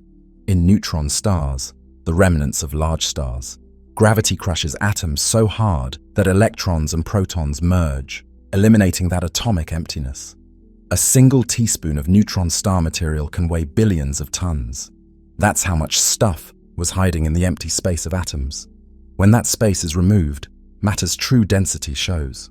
Fortunately, here on Earth, our matter stays spacious, our atoms intact with their generous voids inside. Take a moment to let that sink in. Solidity is an illusion. When we say an object, a rock, a chair, your own body, is solid, we're talking about the collective sense of touch that arises from trillions of atoms whose electrons resist being pushed into the empty space of one another. It is like a lattice of charged particles, and their mutual repulsion gives structure and firmness. But the structure is mostly empty space. We and the world we live in are made of a whole lot of nothing. It's a humbling realization. You are a being composed almost entirely of voids, shaped by forces and energy into the form you call you. In a very literal way, you are a small universe of particles orbiting each other in vast fields of emptiness. Now we have explored the microscopic character of space, the quantum foam and the atomic void. We've seen that even when matter is present, it's built on a framework of emptiness, and even when nothing is present, space is still far from idle or empty. The calm void of night harbors deep activity at tiny scales and comprises the majority of the volume of any solid thing. Space pervades every corner of existence. It is above us in the cosmos and within us in each atom. Let's step back out to the cosmic scale again. We've marveled at gravity and quantum foam and the space within atoms. But what about the shape of the universe as a whole? Does this infinite darkness go on forever? Does it curve back on itself like the surface of a planet? These questions have intrigued humanity for as long as we've looked up and wondered. Is space infinite, or is there some kind of boundary or loop? With modern science, we have attempted to measure the geometry of the universe. The answer isn't fully in, but so far it appears that on the larger scales we can observe, space is extremely flat and likely unbounded. By flat, we mean it follows the rules of Euclidean geometry, the sums of angles in triangles, etc., as far as we can see. If space had a noticeable curvature, we would detect distortions in the patterns of galaxies or the light from the early universe. The results? All measurements indicate that space is extraordinarily flat on the biggest scales. If there is curvature, it is so gentle that our observable universe, a sphere of about 93 billion light-years in diameter, doesn't reveal it. To use an analogy, Earth appears flat to someone walking a few miles because it's so large, that the curvature isn't obvious at that scale. Similarly, the universe might be curved in some way, but on the scale we can survey, it looks effectively flat. What does flatness imply for the extent of space? It suggests that space could be infinite, extending forever in all directions, or it could be finite, but without boundary, like how the 2D surface of a sphere is finite area, yet has no edge, except extended to three-dimensional space. If space has positive curvature, like a 3D sphere, it would be finite in volume, and if you traveled far enough in one direction, you might eventually end up where you started, just as an ant crawling on a basketball eventually loops around. If space has negative curvature, like a saddle shape, it would be infinite and spread out with a different geometry. A flat universe, the simplest case, can be infinite and just go on and on. Current data lean toward flatness and therefore possibly infinitude, or a curvature radius so immense that for all intents and purposes it is infinite to us. From what we can tell, there is no edge to space, no wall where space ends. If it is finite and curved back on itself, going in a straight line could, in theory, bring you back to your starting point after an almost inconceivably long journey. We have looked for evidence of light wrapping around the universe, like seeing the same galaxies repeated from opposite directions, which could happen if space were closed and not too large. But we haven't found any such patterns. If the universe is finite and closed, it's far larger than the volume we can see. If it's infinite and open, it just has no end. In either case, there's no boundary that says, beyond here, there is nothing. Space, as far as we know, either goes on forever or loops back on itself. The observable part, what we can see, is certainly finite, but that's only due to the limited age of the universe and the finite speed of light. Beyond that observable horizon, we expect there is more universe, probably much more. We can summarize our findings here. The large-scale universe appears flat and unbounded. Precision measurements of the cosmic microwave background, the afterglow of the Big Bang, by satellites and telescopes have narrowed any possible curvature to be extremely slight. So, space is remarkably flat as best we can tell. It might truly be infinite. It might wrap around on a scale so huge we haven't detected it. Either way, for our observable domain, Euclid's geometry holds to a high degree. Parallel light beams do not meet, and the angles of a huge triangle drawn by, say, beams of light spanning billions of light years seem to add up to 180 degrees. This is a clue that the cosmos, on the whole, is not shaped like a sharp sphere or saddle within our view. If it is spherical, the sphere is enormous beyond imagination. If it is saddle-like, the curvature is so subtle that we haven't discerned it yet. In our contemplative journey, lying here under the night sky, it's awe-inspiring to realize we've been able to figure this out at all. By observing distant galaxies and the patterns in the microwave background, humanity has effectively used the universe itself as a giant ruler and protractor. We map the distribution of galaxies and notice that on large scales, they form a sort of cosmic web, filaments of clusters and superclusters surrounding huge, nearly empty voids.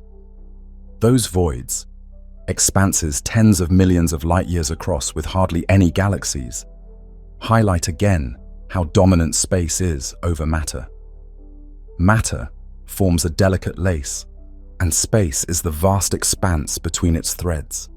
The cosmic web shows that even on the grandest scale of clusters of galaxies, emptiness stretches out between them, making up the bulk of existence. Indeed, when astronomers survey the cosmos, they see that galaxies are not evenly spread. They line up in filaments and walls, with enormous voids between. Those voids are truly empty regions, aside from perhaps the stray hydrogen atom here or there. Some voids span hundreds of millions of light years with essentially no galaxies inside. Think about that. Such a volume is mind-bogglingly large, and yet nearly completely devoid of stars, planets, or light. Just tenuous gas and darkness. Those cosmic voids are, In a sense, pure space on the largest scale, a testament to how predominant emptiness is.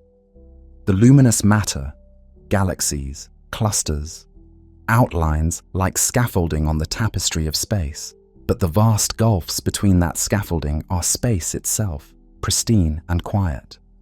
Now, our understanding of space wouldn't be complete without touching on one of the greatest mysteries of the cosmos today, the fact that the universe's expansion is speeding up. We mentioned earlier that the universe is expanding like a rising loaf of bread, carrying raisins, galaxies, apart. You might expect, intuitively, that this expansion would slow down over time. After all, gravity is pulling galaxies toward each other. Indeed, for a long while after the Big Bang, the expansion did slow as gravity reined it in. But to astronomers' astonishment, in the last few billion years, the expansion has begun to accelerate. Galaxies are flying apart faster and faster. There is something in space, some form of energy tied to the vacuum itself, that is pushing the universe outward. We call this strange phenomenon dark energy. The name is just a placeholder, really, a label for our ignorance. It was discovered in the late 1990s when two independent teams observed distant exploding stars, supernovae, and found them dimmer, and thus farther, than expected. It was as if, over the billions of years their light traveled, the space between us and those supernovae had stretched more than it would have in a decelerating universe. At first, this result was met with surprise and a bit of skepticism. Could the expansion be accelerating? That was contrary to everything we thought. Even Einstein, long before, had considered a static, or at most slowing universe. But one by one, other evidence accumulated. Detailed maps of the cosmic microwave background and surveys of galaxy clustering both pointed to the same conclusion. Some kind of repulsive effect is at work on cosmic scales. By the early 2000s, the verdict was clear. The expansion of the universe is speeding up. So what is dark energy? In short, we don't know. It appears to behave like an intrinsic property of space. Like each cubic meter of vacuum has a certain tiny amount of energy that doesn't dilute even as the universe expands. If that's true, then as space expands, you get more vacuum, and thus more of this energy, causing expansion to push even harder, a runaway effect, though fortunately a very gradual runaway. Roughly 2/3 of the universe's total energy content today seems to be this dark energy. Only about 1/3 is in matter, mostly dark matter, plus a few percent normal matter like atoms. That means most of what's out there is this mysterious energy of empty space. It's dark because we can't see it or touch it. It doesn't emit light. And it's energy in the sense that it does work on the universe. It's causing space to swell. We sometimes describe dark energy as a negative pressure or an anti-gravity effect of the vacuum. It's as if emptiness itself has a springiness, a tendency to expand. Every bit of empty space gently pushes outward on itself. The effect is extremely weak on small scales. It's completely overwhelmed by local gravity or even the forces binding galaxies. But on the vast scale where gravity's pull has been growing weaker as galaxies get farther apart, eventually this subtle pressure took over and started accelerating the expansion again. The concept of dark energy reminds us how much we still don't know. It humbles us. We see its effects, yet the cause remains elusive. It could be something fundamental about space that we have yet to understand, perhaps related to that quantum foam energy we talked about. Those straightforward calculations of vacuum energy don't match the observed dark energy. That's a huge puzzle in physics. It could be a new field or fluid pervading the cosmos, or an adjustment needed in our theory of gravity at large scales. We gave it a name, but naming is not understanding. Dark energy is truly a question mark at the heart of cosmology. In essence, what we know is this: empty space isn't just inert nothing. It has this property that is making the universe fly apart faster and faster.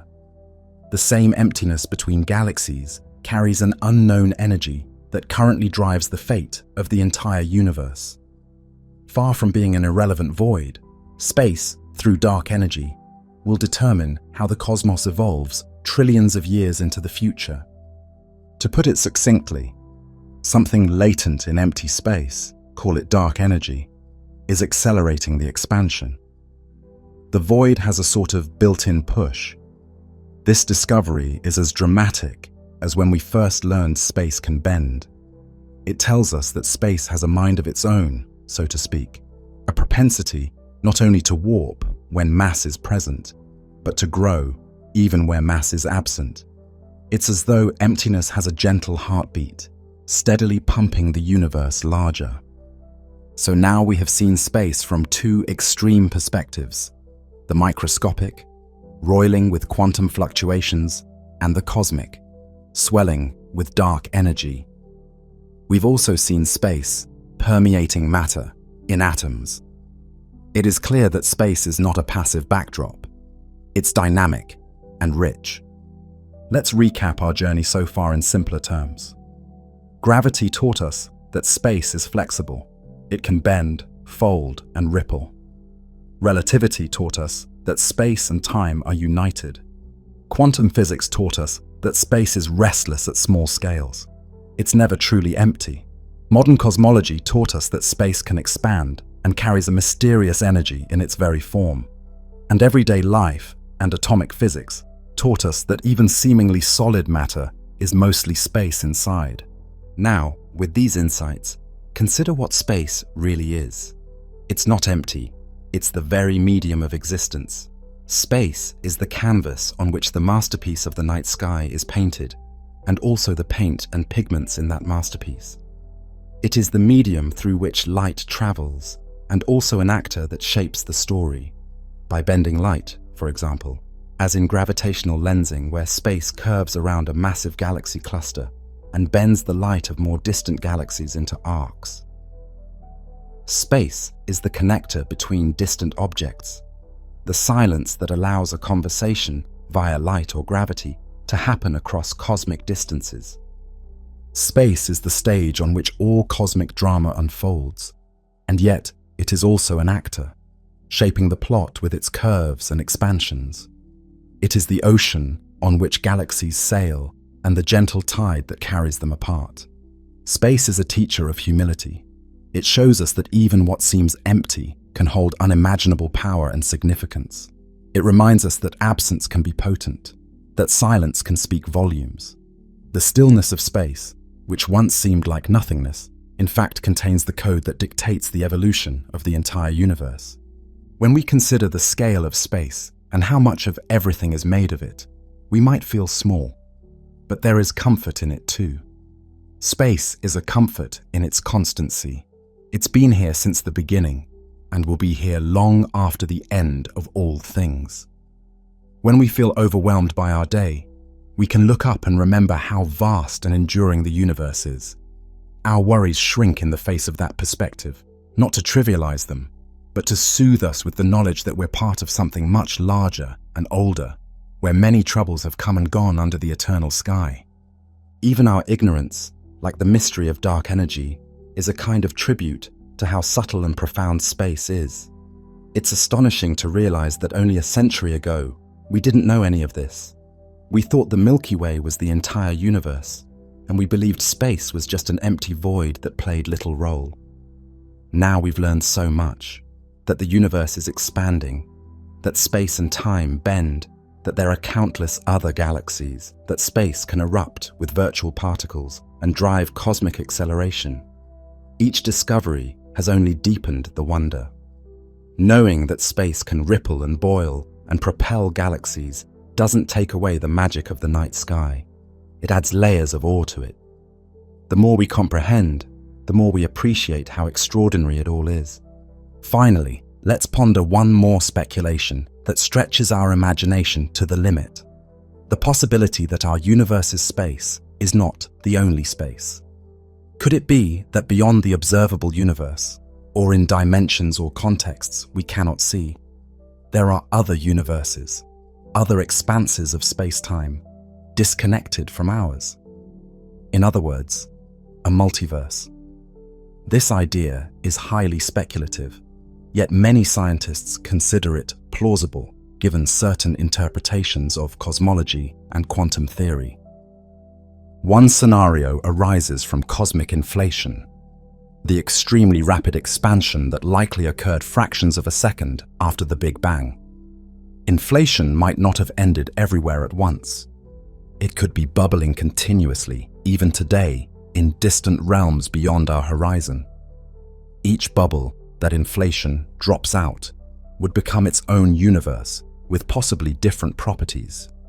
Our universe would be one bubble among potentially countless others in a frothing metacosmos. To visualize this, imagine stepping outside our universe, a mind-bending thought, and looking at a larger sphere of reality. You might see an eternally expanding space like boiling water, with bubbles forming here and there. Each bubble is a universe, perhaps with its own galaxies and laws of physics. Ours is just one bubble that happened to inflate and then slow down, allowing stars and galaxies to form. Some bubbles might remain forever separate, carried away by relentless inflation in between. Others might occasionally collide, potentially leaving subtle imprints.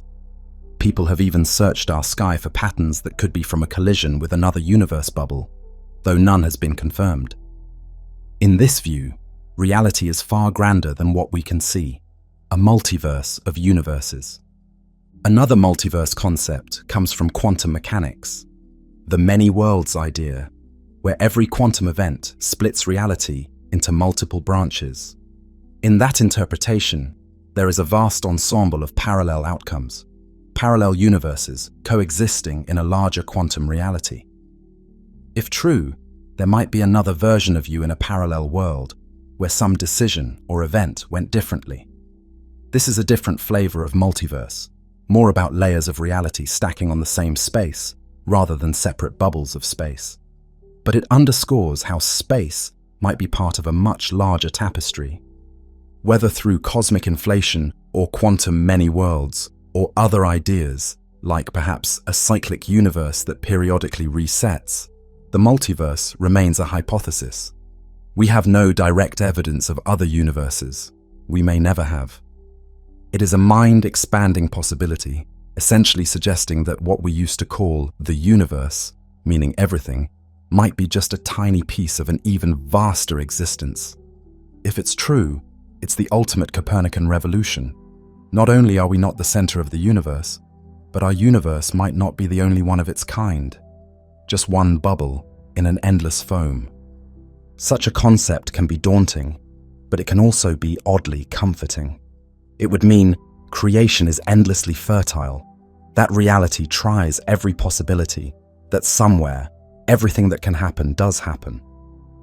It also could provide an answer to that question of why our universe has the conditions it does, why the constants of nature are fine-tuned for life.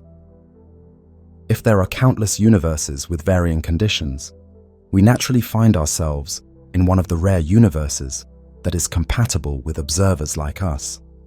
In a multiverse, our hospitable cosmos isn't a 1 in a billion fluke so much as an inevitability among infinite tries. We should stress that the multiverse is still speculative. It's an idea, albeit one that arises from serious physics theories, but we have yet to find a way to test or observe it. It remains a tantalizing possibility on the fringes of our understanding. Whether true or not, just contemplating it broadens our perspective even further. It tells us that space, that fundamental thing we've been exploring, might come in an endless variety of forms across different universes. Perhaps some universes have more dimensions of space, or different kinds of particles, or maybe no matter at all, just endless empty space-time, expanding or contracting. The possibilities are endless. Even if the multiverse remains unproven, thinking about it does one certain good. It underscores just how precious our particular universe is. We have this vast cosmos to explore and understand, full of wonders like those we've discussed tonight. We might be essentially alone, with no other universes ever reachable, or we might be one among billions. Either way, our task and our joy is to know our universe as deeply as we can and find our meaning within it. Now, let us gently return to where we began, to the simple stillness of the night and the feeling of space around us. After journeying through curved space-time and quantum foam, across the cosmos and into the atom, we come back to ourselves, lying here under the sky, whether literally or in our mind's eye, quiet, at peace, and maybe a little wiser. The night is still as it was, but we are not the same. The darkness holds more meaning now. We can sense, behind the silence, the faint echoes of all those phenomena we've talked about. The whisper of space-time, the hum of the quantum vacuum, the faint pressure of dark energy, the quiet spaciousness within our very cells. The stillness around us resonates with the knowledge that it is not an empty stillness at all, but full of structure and story. Space is not empty. It's imbued with the fabric of existence. It connects everything to everything else.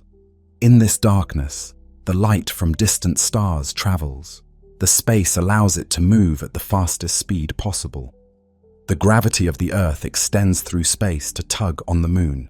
Fields, like the electromagnetic field, permeate space and allow radio waves, visible light, X-rays, all forms of light to propagate. Invisible geomagnetic fields from Earth reach out into space around you right now. Space truly is the medium in which all things exist, and through which all interactions occur. If it was somehow removed, all those interactions would vanish, and nothing could happen or even be. Consider some of the roles of space we've encountered.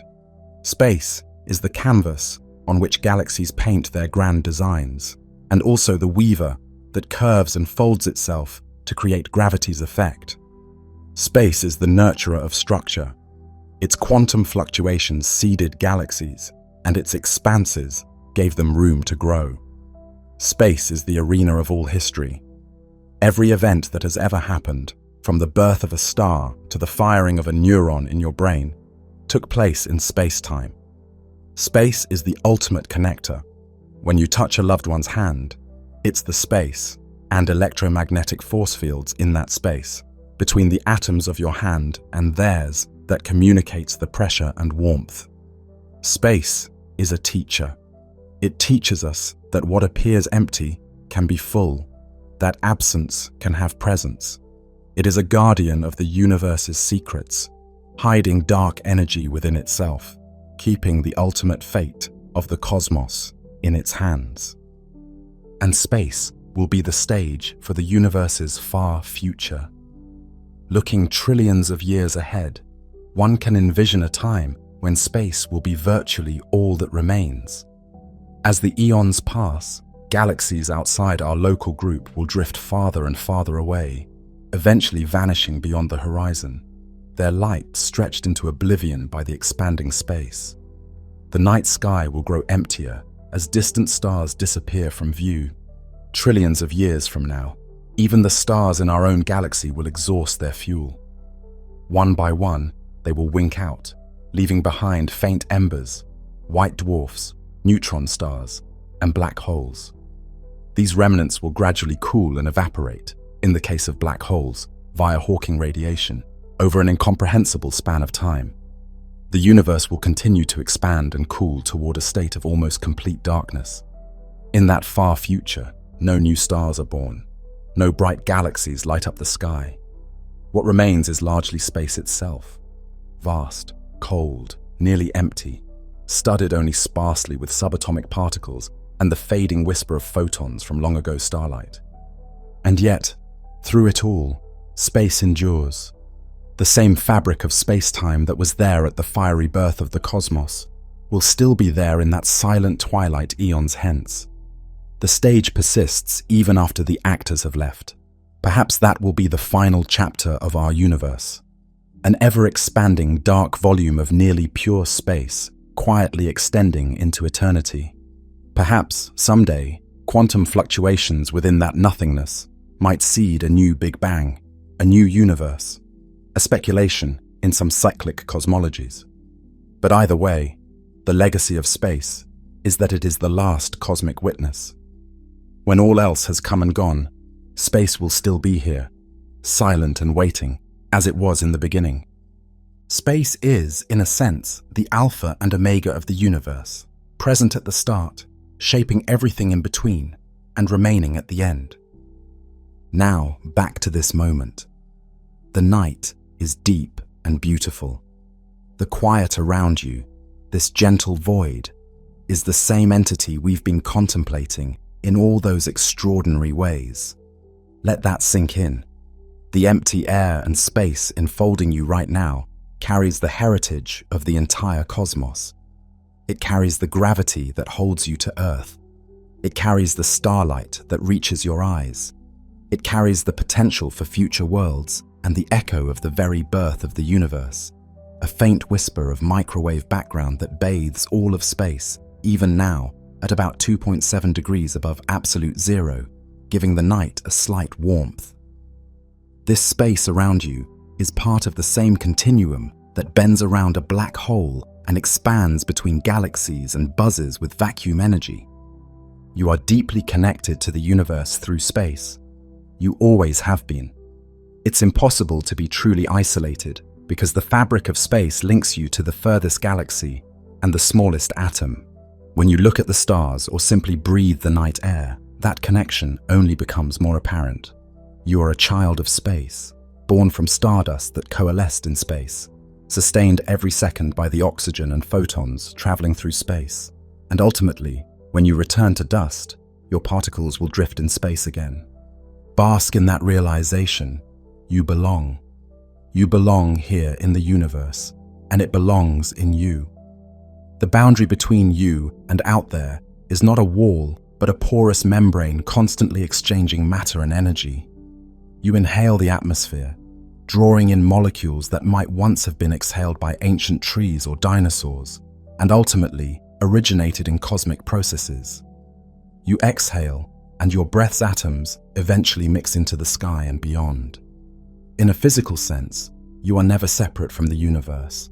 You are always in communion with it. Take another slow, gentle breath. Feel the cool air fill your lungs, and know that even that simple act is an interaction with space. As the air spreads in your lungs, it's essentially molecules finding room in the internal space of your body, delivering oxygen to your cells across microscopic gaps. As you breathe out, you're releasing carbon dioxide that will travel through the atmosphere, maybe feed plants, maybe one day waft into the upper sky and beyond. Through you, the Earth and space are linked. Now, you have permission to let go of all these thoughts if you wish.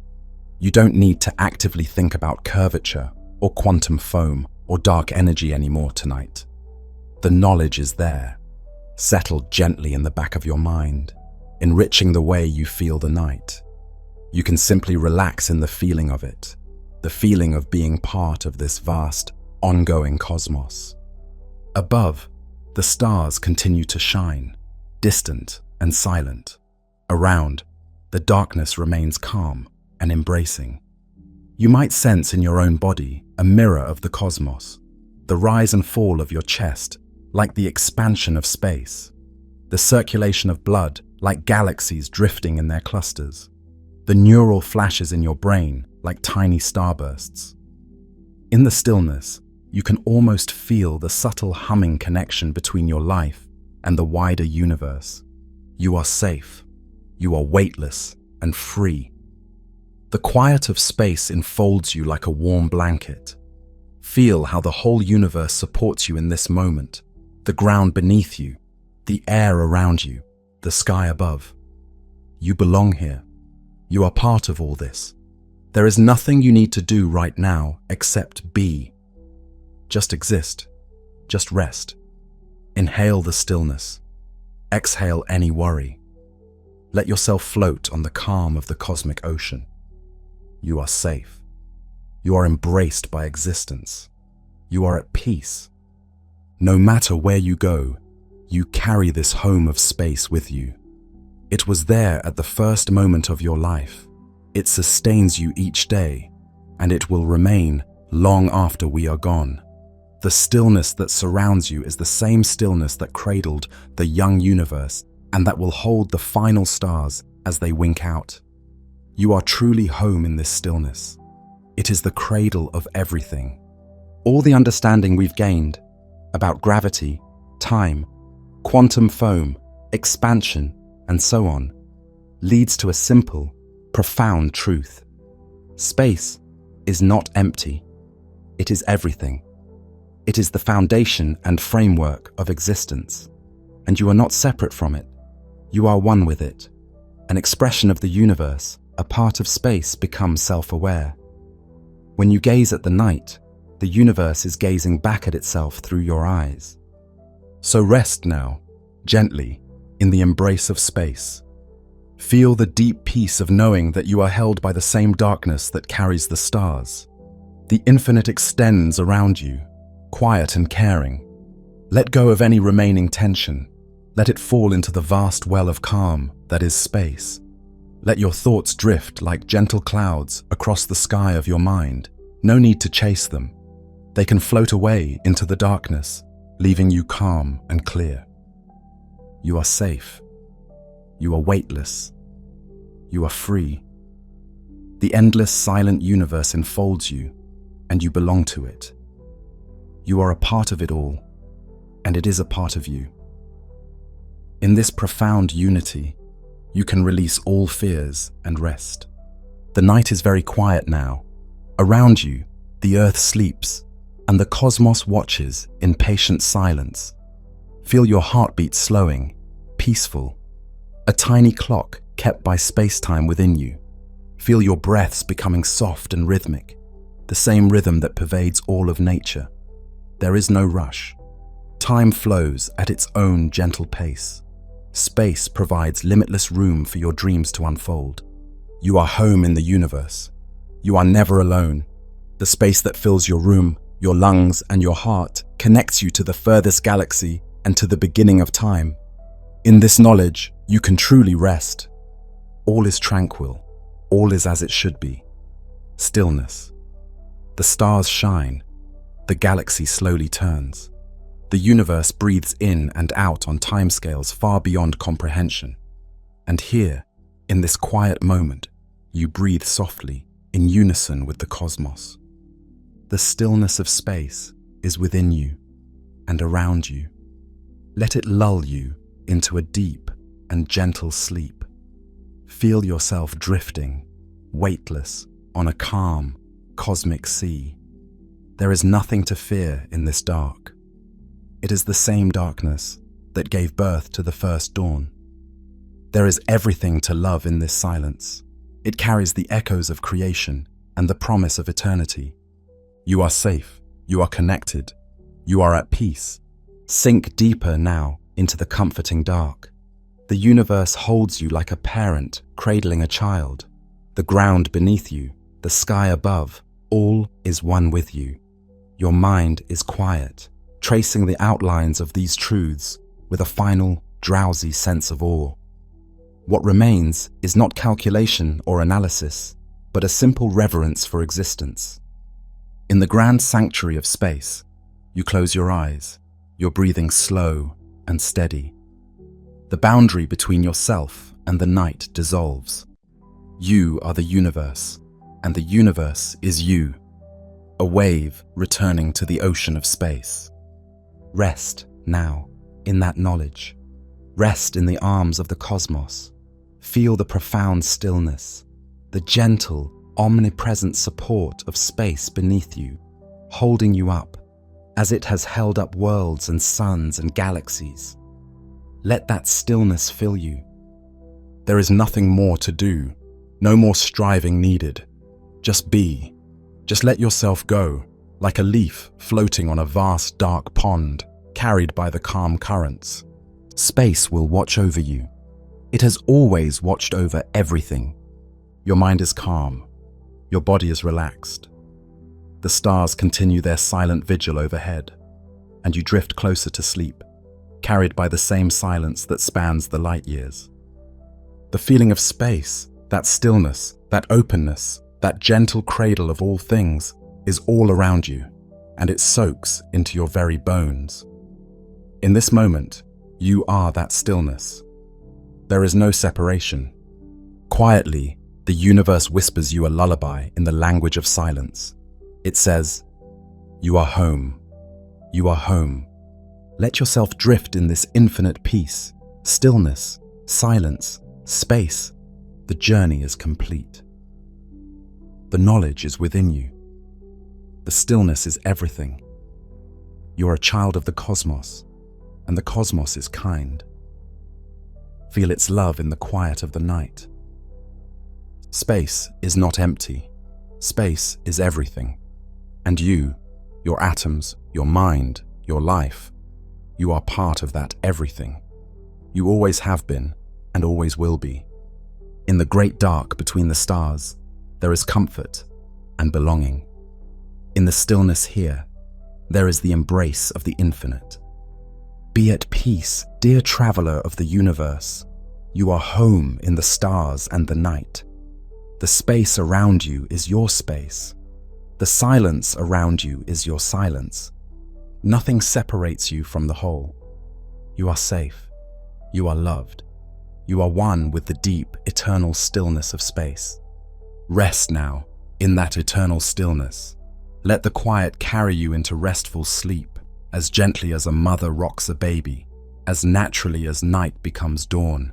The universe holds you. Stillness, silence, sleep. Good night, child of space. The cosmos within and around you watches over you, now and always. Stillness.